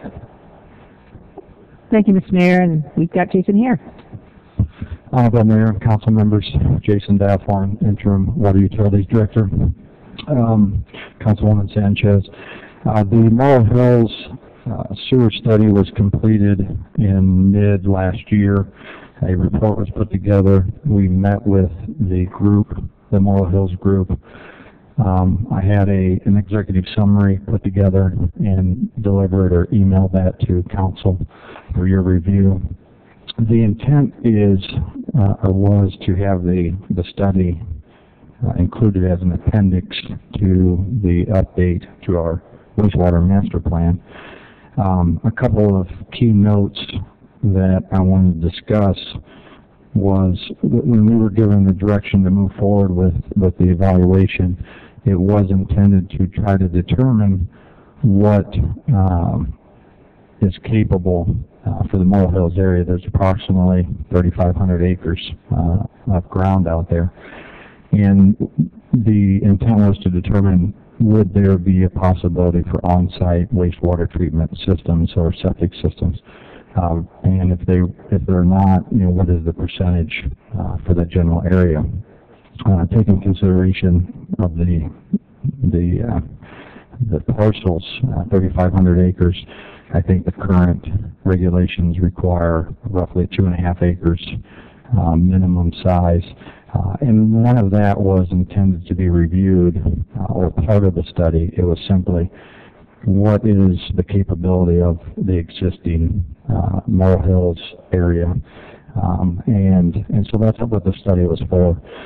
Basically, it determined that a small percentage of the area would be, the ground would be acceptable for on-site wastewater treatment systems. Keep in mind that we did approximately 25 borings over 3,500 acres, and when a septic system is designed or intended to be proposed on a site, that you would be required per the County Board of Health or Department of Environmental Health to do approximately 2 to 6 borings for each parcel. So a very limited study, but we did get conclusions what we thought were fair and representative for the area, but it is not intended to develop any type of capital program for that area. Okay, thank you very much, Jason. I did get a letter from the South Morrow Hills Association, I believe it was sent to all the council, basically criticizing the study that was done. I've got Karen Green, who represents the South Morrow Hills Association, who's here. Could you approach, please, Ms. Green? I'd like to put to, because there's some, but I understand that Ms. Green is going to be representing the association in its critique of the study. I did have concerns as well. I understand staff was not taking a position as to whether or not South Morrow Hills should be urbanized and moving away from agricultural uses. But this study does kind of put it in that kind of sphere. And so, Ms. Green, could you summarize the statements that you have in the association's position? I can. Also, the president of South Morrow Hills is here, and I think he has some sort of broad overview comments, and then I would, if I could, just focus on a couple of the key points, because I know it was a lot of information for you to review today. Okay, thank you. Kim. So in that order. Great. Hi, Honorable Mayor, City Council members.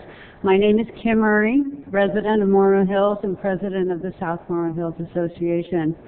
First, South Morrow Hills wants to thank you for your past support and continued efforts to preserve and maintain our rural lifestyle in the city's agricultural green belt.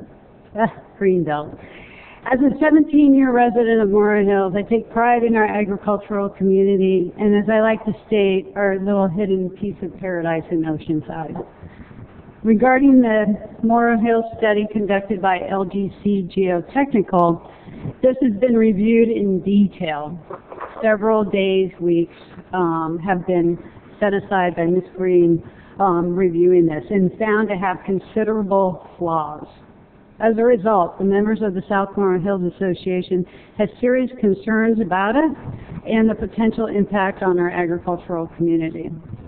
South Morrow Hills is requesting that the study not be included or any provision thereof for the sewer expansion in the wastewater master plan for Morrow Hills due to reporting errors, inaccurate statements of studies findings, evaluations inconsistent with the County of San Diego procedures for evaluating lands for on-site wastewater treatment systems or septic systems, and several other important omissions that are detailed in the attachment that I sent to you this morning.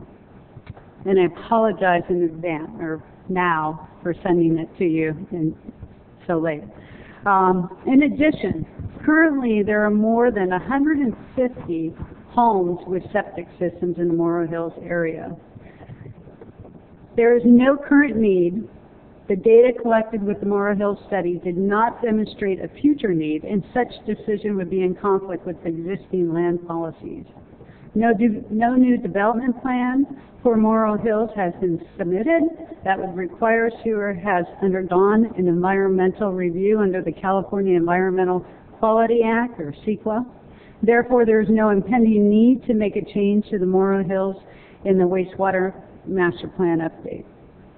Sewer expansion in the Morrow Hills would violate existing City of Oceanside land use policies 2.5 Bravo and 3.19 Bravo, and would be growth inducing.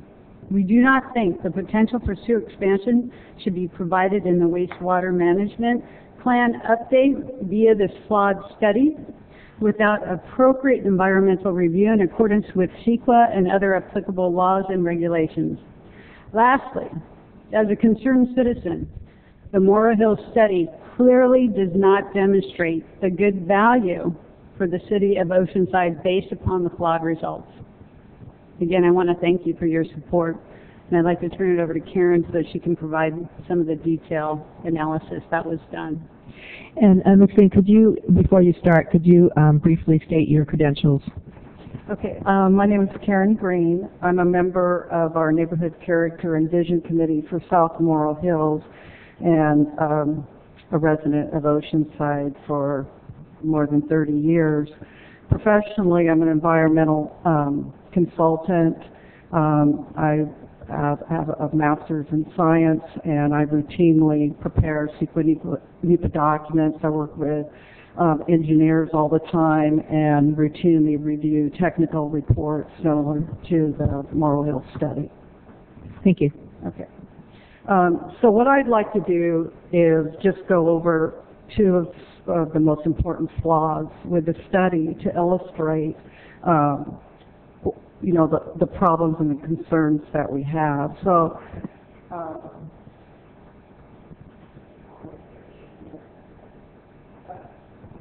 thank you. This is from the report itself. What I'm going to talk about, excuse me, is what's stated as the primary constraint for septic systems in Morrow Hills as being shallow soil depths, and that was supported by their overall statement that less than 30% of the 18 exploratory borings did not encounter impervious formational material or rock within 15 feet of the ground's surface. And then, so that's one point I want to cover is soil depth. And then the second one that I want to cover is less than 10% of the locations were considered suitable for septic systems. So with regards to soil depth, there's a couple things to consider. One is how they evaluated suitability, which was soil depth being 15 feet or greater. This is an excerpt from the actual county regulations pertaining to permitting septic systems and the evaluations that are required. And the requirement or criteria for soil depth is that and then this bullet here, that at sites with a shallow impervious layer like rock or clay, that you have to have a minimum of 5 feet below the disposal system before you hit that impervious layer. And the conventional septic systems have leach field trenches that are representing the disposal field. They're typically 3 to 5 feet below the ground surface. So if you take that 3 to 5 feet and you add it to the 5-foot minimum that's required before you hit the layer, you're talking about a depth from the surface to that impervious layer of 10 feet. So that's an important consideration with regards to how to evaluate soil depth. This table here was prepared that from the report data. It lists the 25 locations where they did the sampling. The second column is the depths that were measured, and also indicates that, you know, there were 25 locations, but soil depth was only measured at 18, so it indicates the locations where those samples were collected. And then the first column with the blue highlights are ones that passed the criteria, and the evaluation criteria, that first column is the one used in the report, which was greater than 15 feet that they were evaluating the soils from. And you can see that 13 met the criteria, representing 72% of the locations passed the criteria that they used for the evaluation.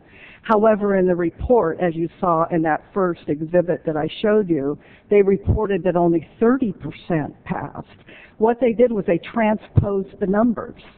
Instead of saying, you know, 30% didn't pass, they said, you know, they said it the other way. So, you know, you can look at it as a math error, a reporting error, but basically what they did was they just transposed the information representing a very substantial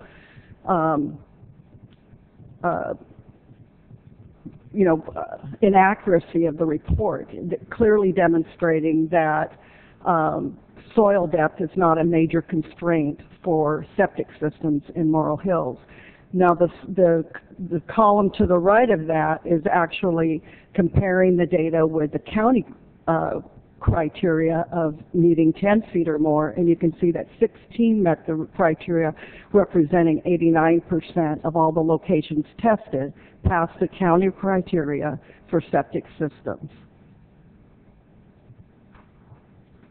Second, I'd like to address the report conclusion that less than 10% of the sites were considered suitable for septic systems. The study included 3 types of data collection. One was soil depths, one was lab samples taken from soil borings that were analyzed for the soil characteristics which were used to predict infiltration rates, which is the amount of time for water to soak into the soil. And then the third type of sample collected was actual field tests of infiltration, or the amount of time for water to soak into the soil. However, all 3 sample types were not collected at all 25 locations.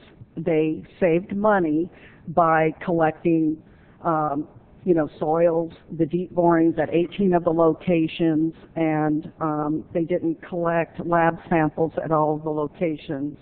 It's called an unequal sampling design, where you don't collect all this information at the same locations.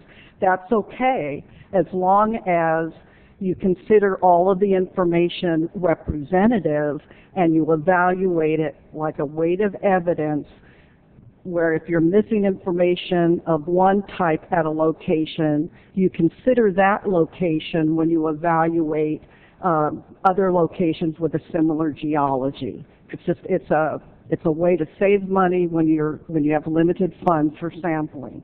No problem with that.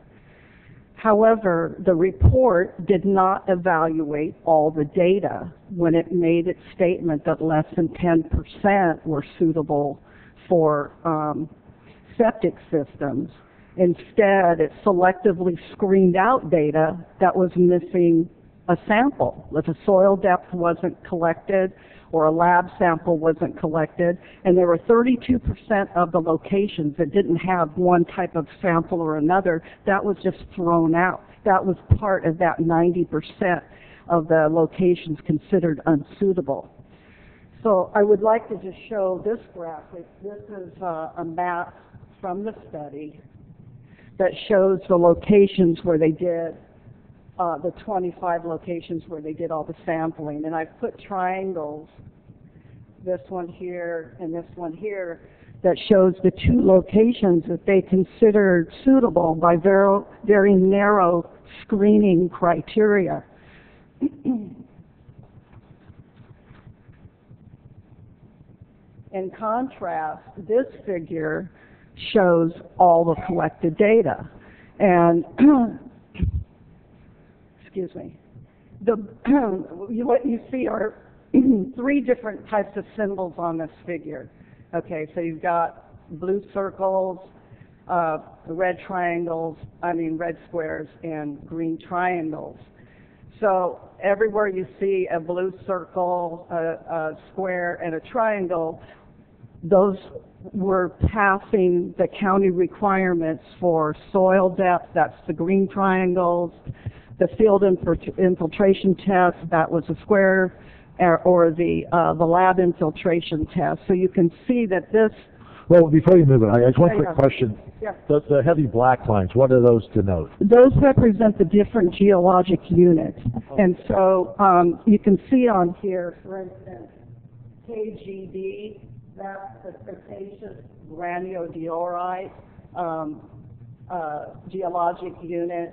And so I tried to label these on here, KGT, the Cretaceous, tonalite. And so those were different geologic units. And that's real important, your question, because it goes to this unequal sample design. In other words, the locations were peppered within the different geologic units. So a way of evidence approach is you look at all the data, and I've made notes on here where they didn't sample certain things, like no soil depths were collected at these, but the lab infiltration test passed and the field infiltration test passed. They didn't collect soil depth. So it doesn't make sense, and it would be a total waste of money to go out, sample a location partially, in other words, take 2 of the 3 samples and then throw it out because you didn't have the 3rd sample. It doesn't make any sense at all. So this demonstrates that the majority of locations suitable for septic systems. And Jason brought up a really good point. Morrill Hills is over 3,500 acres. The county requirement, I actually have it here in terms of how many test holes are required for the county to evaluate suitability. A minimum, it's 4 to 6 test holes. So, you're talking about thousands of excuse me, Mayor? I didn't hear what you said. This shows how many test holes are needed, to test. We have 25 locations representing Morrill Hills.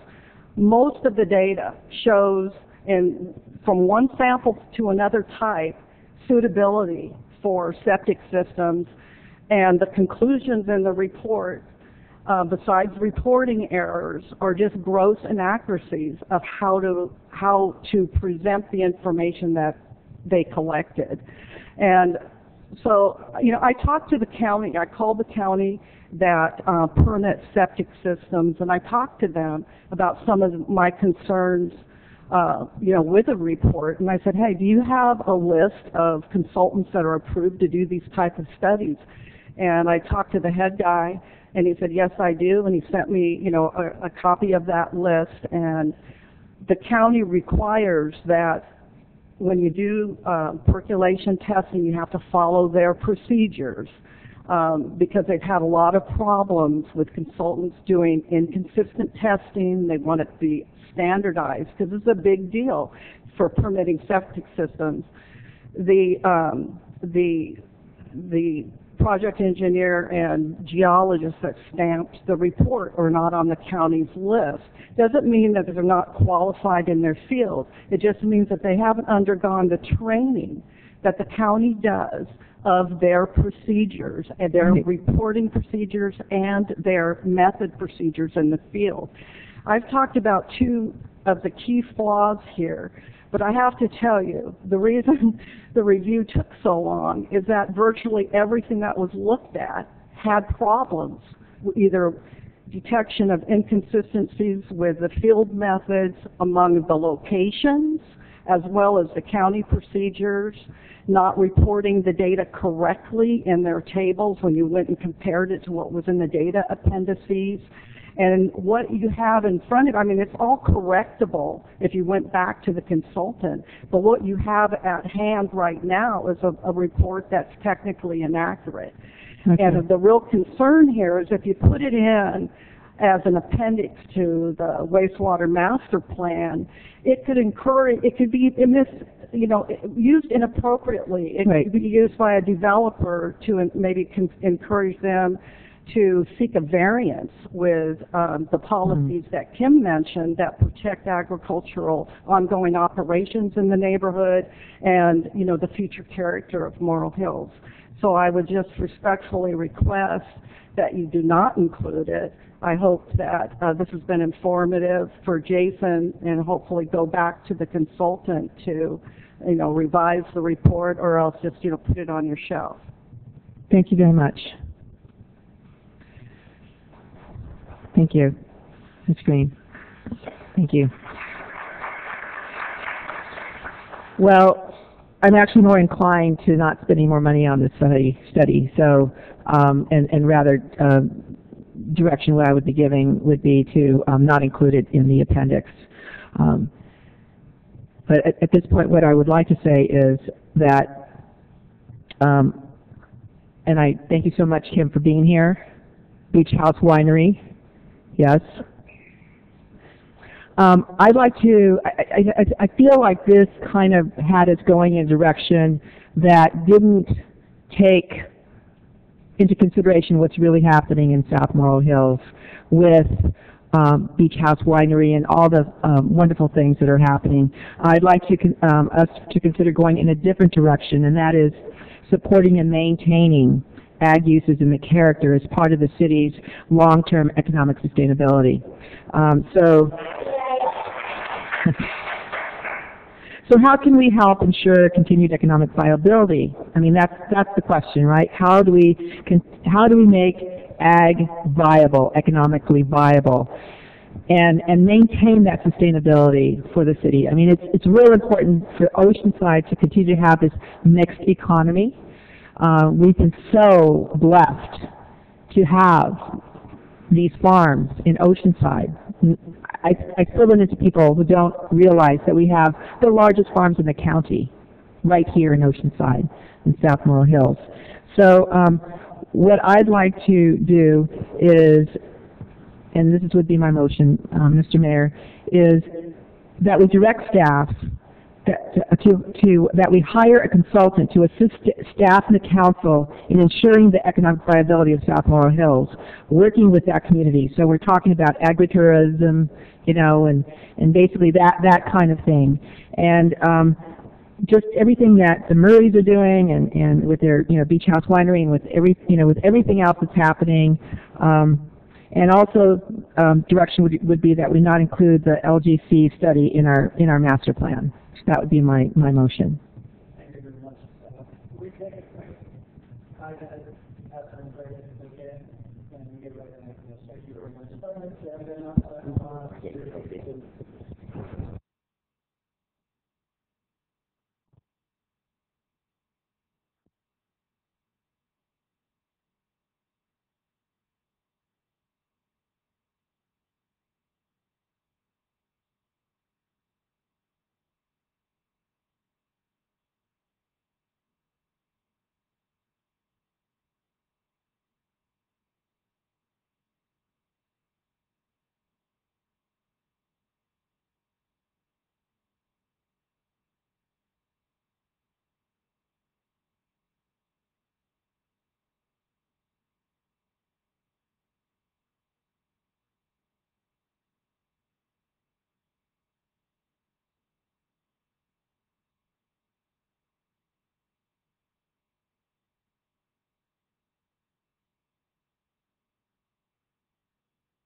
Thank you, ladies and gentlemen. I appreciate that break. Anyhow, Thank you, Mr. Mayor. First of all, I believe that a copy of the analysis by South Laurel Hills Homeowners Association has been filed with the city clerk. Thank you. And I'd like to revise my motion, and that my motion be that we not include the LGC study in our master plan, and further that we direct staff to bring back an item which would be to hire a consultant to assist staff in the council in ensuring the economic viability of South Laurel Hills, working with that community. So, and that would be like for agritourism. thank you. I'll second that motion very much, and I appreciate it. Thank you. And do we have the public on this item? No. No? No. Well, thank you. Back to the council. Councilman Kern, please. Thank you. I just had a couple questions answered privately, and I just want to get them out in the open. You know, I don't think we're ready to make a decision tonight. There was a study done. There was a detailed criticism made, but the consultant that did the study hasn't seen that yet. It's my understanding, that Jason got it at the same time we got it. So Jason, you can send it on the consultant, and we'll see that response from the consultant. I think we're at that point now that we see what that response is before we make a decision about including, not including. I mean, I think we're getting way out in front of ourselves here, personal opinion, because I don't think we have all the information to make a decision just yet. You know, so that's what I want to see. Frankly, I haven't seen the report. And I told Kim, to be honest with her, I haven't read her email today. So, because I just got it early this morning and I was out of the office most of the day, so I haven't seen all that criticism yet. So I just don't feel I have enough information right now to vote on anything. I would like to see the response for the consultants to their criticism and correct whatever mathematical things happen, whatever other sampling errors are made, and to see what the report looks like before we vote it down or not include it. So right as the motion stands right now, I can't support it. But I'd like to see it come back with all the corrections made. So does that make sense to everybody? At least, because I'm a little confused in my mind with the idea about what details we need. So Jason, you look like you're pushing your button. You want to say something? Jump in here. Save me. Yeah. Except that I really don't want to spend any more money on this. I think, what was it, $75,000 that we spent? It was closer to 100,000. 100,000. Yeah, I don't want to put another penny towards the study. I want to go in a different direction. So that's why my motion is, and that's why I brought it forward. It's not to to continue on a road that I believe is not in the best interest of the city nor of the community, but that we shift and start exploring what people, and work with the community in making South Laurel Hills economically viable as agricultural, as ag land. So that's my motion. But I think the consultant, I don't think they're going to charge us anymore to give us a correct report based on criticism. I think they should have the opportunity to respond to the criticisms and refile their report. I don't think there should be any extra.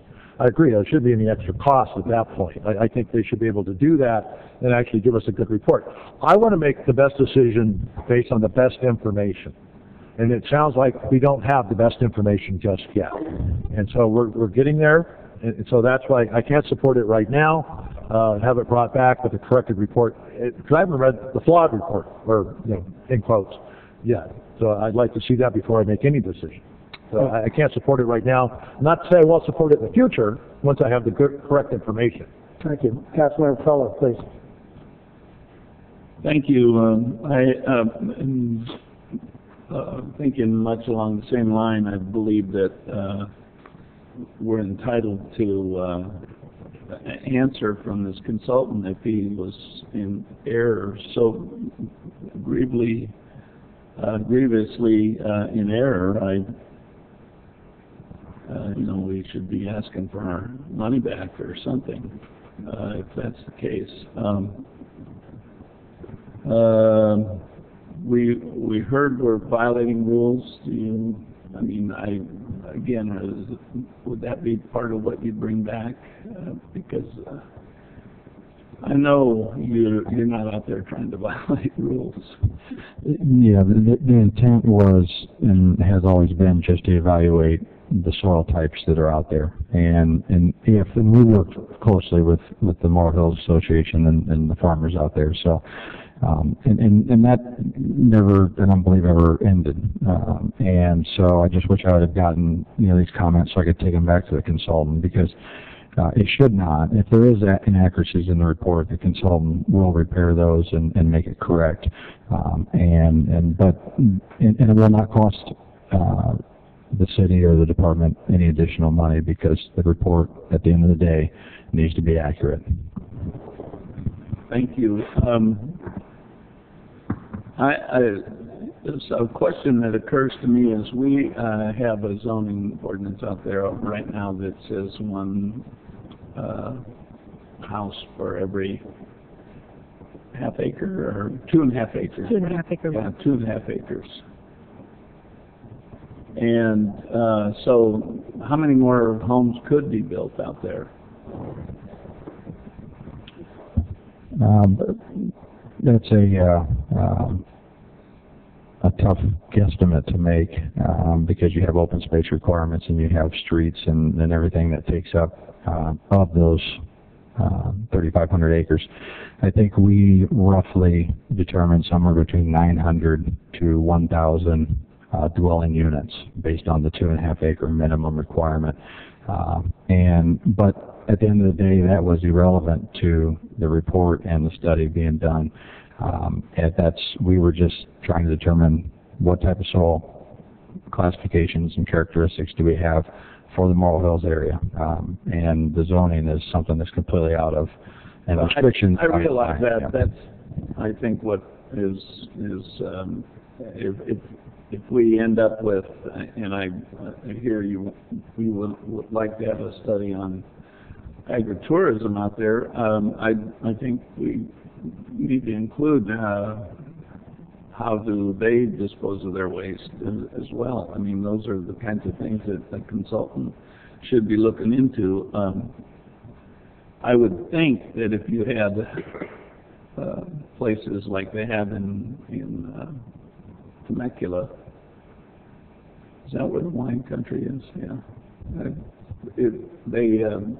I mean, they're flushing the toilets a lot there, so I'm thinking that septics are going to be a pretty hard sell in that regard. So I look forward to you bringing back the information. Thanks. Thank you. Deputy Mayor, please. Jason, I've got a question for you. I hear what the motion is, but I wonder what it is that the impact of the motion would be. What is it that you're hearing? Well, it would be to, in essence, eliminate including the report within our wastewater master plan. The motion to move forward with some sort of evaluation, I think, is outside of my purview and the water department's purview. So I don't know if that's something that we would do, because I think it's more of a planning issue on concern on strictly utilities. So the first part of it, as far as moving or removing the report and not including it in the master plan, that's obviously something that we can move forward with if that's the decision made. And does that include asking the consultant or whoever it was to give us an accurate report, or at least respond to all the different points that were made? I will have, I've already sent this information to the consultant, and I fully expect for him to give me a response. It's what I paid for, and that's what I expect to get, regardless of what happens, because I'm not paying for it, for his response to repairing the report, whether it goes on the shelf or not, or it goes into the master plan. I want the report to at least be accurate and correct. Yeah, that's a good response from staff to all the people who live in Oceanside, because when we're spending money on things, we want to get the value that we're paying for, so thank you. I'll comment right now, and then I'll let you finish up with your item. A couple of things I've been concerned about. A different council was here not long ago when this item came up.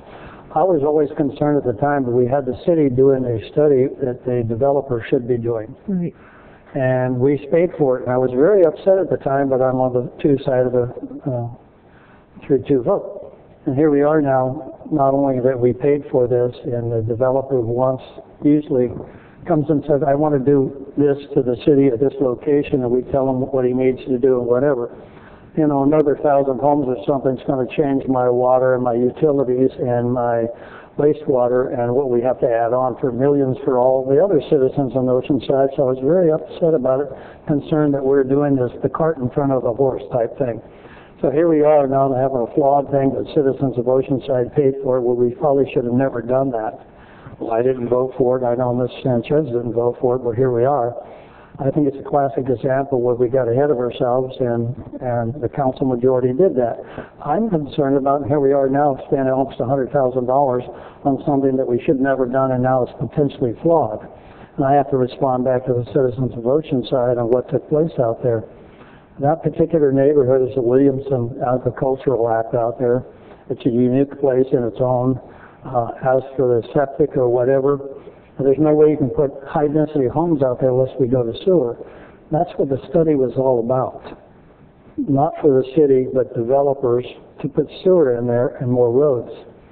And you can't really do that unless you have environmental impact to address just those issues, including the traffic mitigation to be necessary to do more hills. Why is the city doing it? I still don't understand when a developer who wants it should be doing it.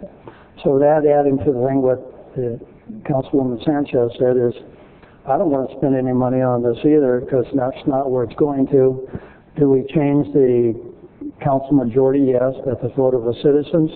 That's the sort of thing that's going to change because we're concerned about where we're going to spending the money on what. So my concern is just that. I'm not happy tonight sitting here addressing this issue. I'm glad Councilwoman Sanchez brought it up as an item of interest. And now here we are, all the complaints we had last time are now coming full floor around to saying, why are we doing this? So thank you for your time. I realize you're more new here and you're taking over as this potential water utility, wastewater aspect, and you haven't got a history back for some of us. I understand it, but I appreciate what you did and you had mentioned, and everybody's concerned where we're spending money at and where it goes to.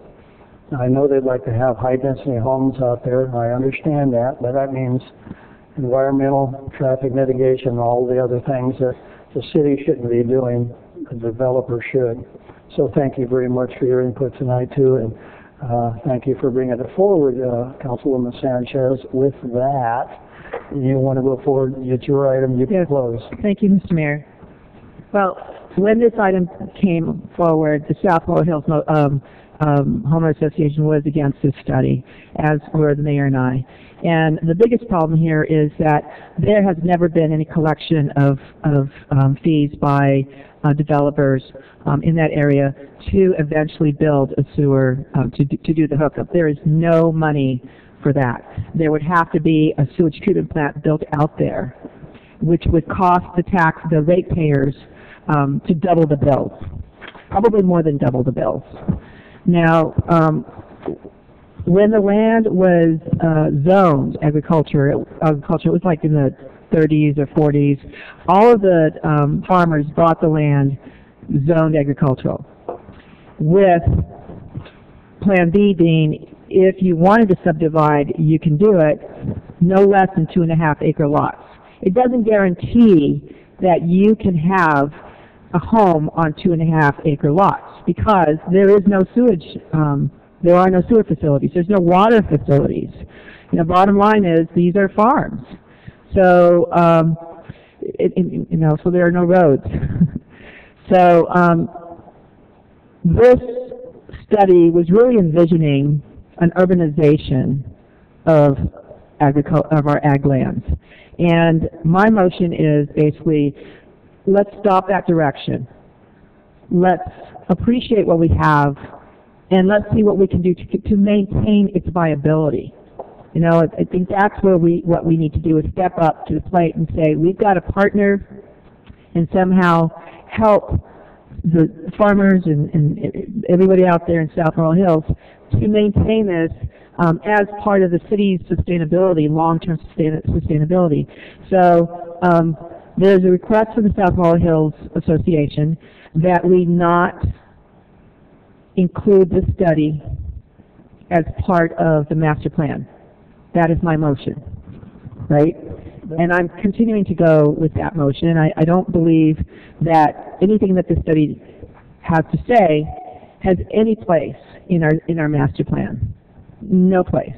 Because it is going in a direction that assumes a lot of things that, and I appreciate, Jason, that you're saying we're not saying that building this or building that, but it assumes some of that. And I don't want to go in that direction at all. So I am asking for support for this, that we, not include the study, and that furthermore that we give direction to staff to come back, bring an item back for a consultant that is going to assist us in ensuring the economic viability of this very important part of Oceanside called South. Well, back to staff. I appreciate that. Anyhow, with that, do you want us to vote on this? Yes. Please vote. Motion approved, 3-2, Kernan Feller, no. Thank you, ladies and gentlemen. We're here for that. On the other hand, if I may, item 19, I noticed, is that correct? I still haven't done it. Do we have any public on any of Yes, this? we have 2 speakers on that. Two speakers, good. First we have Joan Brubaker, and second we have Victor Roy. Thank you, Jason. Hi, Joan. Are you okay? No running now, no running. Good seeing you, Ann. Well, I hope to get better soon. Anyway, good to see you, Mayor, Council. Tonight I'm going to address something that is really not very important at this point, but the electric companies are kind of complaining about the solar things going on people's roofs because it is reducing their income. So much so that they're not going to be collecting enough if we continue the way we are to pay for the manufacture or generation of the electric current we need. Well, now, stop and think about this. True, we're getting an awful lot of roof-type units on people's homes, but look at all those electric cars running up and down the streets. And they're putting charging stations clear up to San Francisco where people can stop and charge their cars. So they're not going to be without sales, so don't feel too sorry for them. That's it. Joe.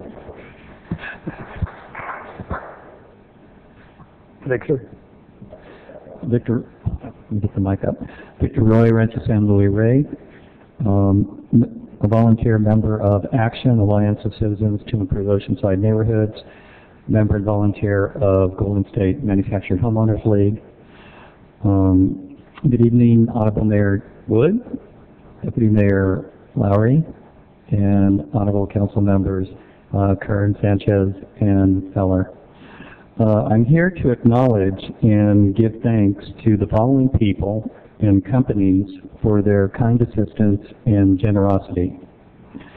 Marjorie Pierce, Director of Neighborhood Services, David Manley, Head of Code Enforcement, Lori Summers, Waste Management Manager, for donating services to project, Rodrigo Huerteco, Manager of Republic Services, donating services from their company, and Robert Delisle, co-manager of Alpha Project, the Vista branch. Jean de Galvain, who's the president of the Rosicrucian Fellowship. The project is a cleanup project of homeless encampments on the Fellowship private property that was recently discovered. The cumulative estimated savings with all the volunteers pitching in and helping amount to over $1,000. It was recently discovered that there are some homeless encampments in the Eastern Canyon Natural Preserve of the Rosicrucian Fellowship, the very large property on Mission at Mesa. On a Sunday one morning, I accompanied the fellowship president, 2 other members, on a hike and tour and inspection of the canyon. I saw firsthand at least a half a dozen homeless sites with cobbled together shelters, tents, ground covers, clutter, and lots of trash. Once the completed cleanup project is completed, the fellowship will install new fencing barriers with no trespassing private property signage. The existing ones were destroyed by the homeless, unbeknownst to the fellowship. So again, many thanks to all the people and companies and organizations who I contacted personally over the last week and have made agreements for these people, companies, and organizations to lend their helping hands and resources and volunteers to this cleanup project. So thank you to everyone. Thank you, Victor. No further public on this item. Really? Okay. Is everything clear to accept adjourned, right? Adjourned. Actually, and one quick thing, I'm so sorry. It's my dad's birthday, and I just wanted to say happy birthday to my dad. And happy birthday, Dad. That's cool. Wow. Sorry. Yeah, good man. I know. Walks a lot of miles. Anyhow, other than that, I would like to adjourn this meeting to Wednesday, March the 4th, 2015, 3:30 p.m., this location. Good night. Be safe. Thank you very much.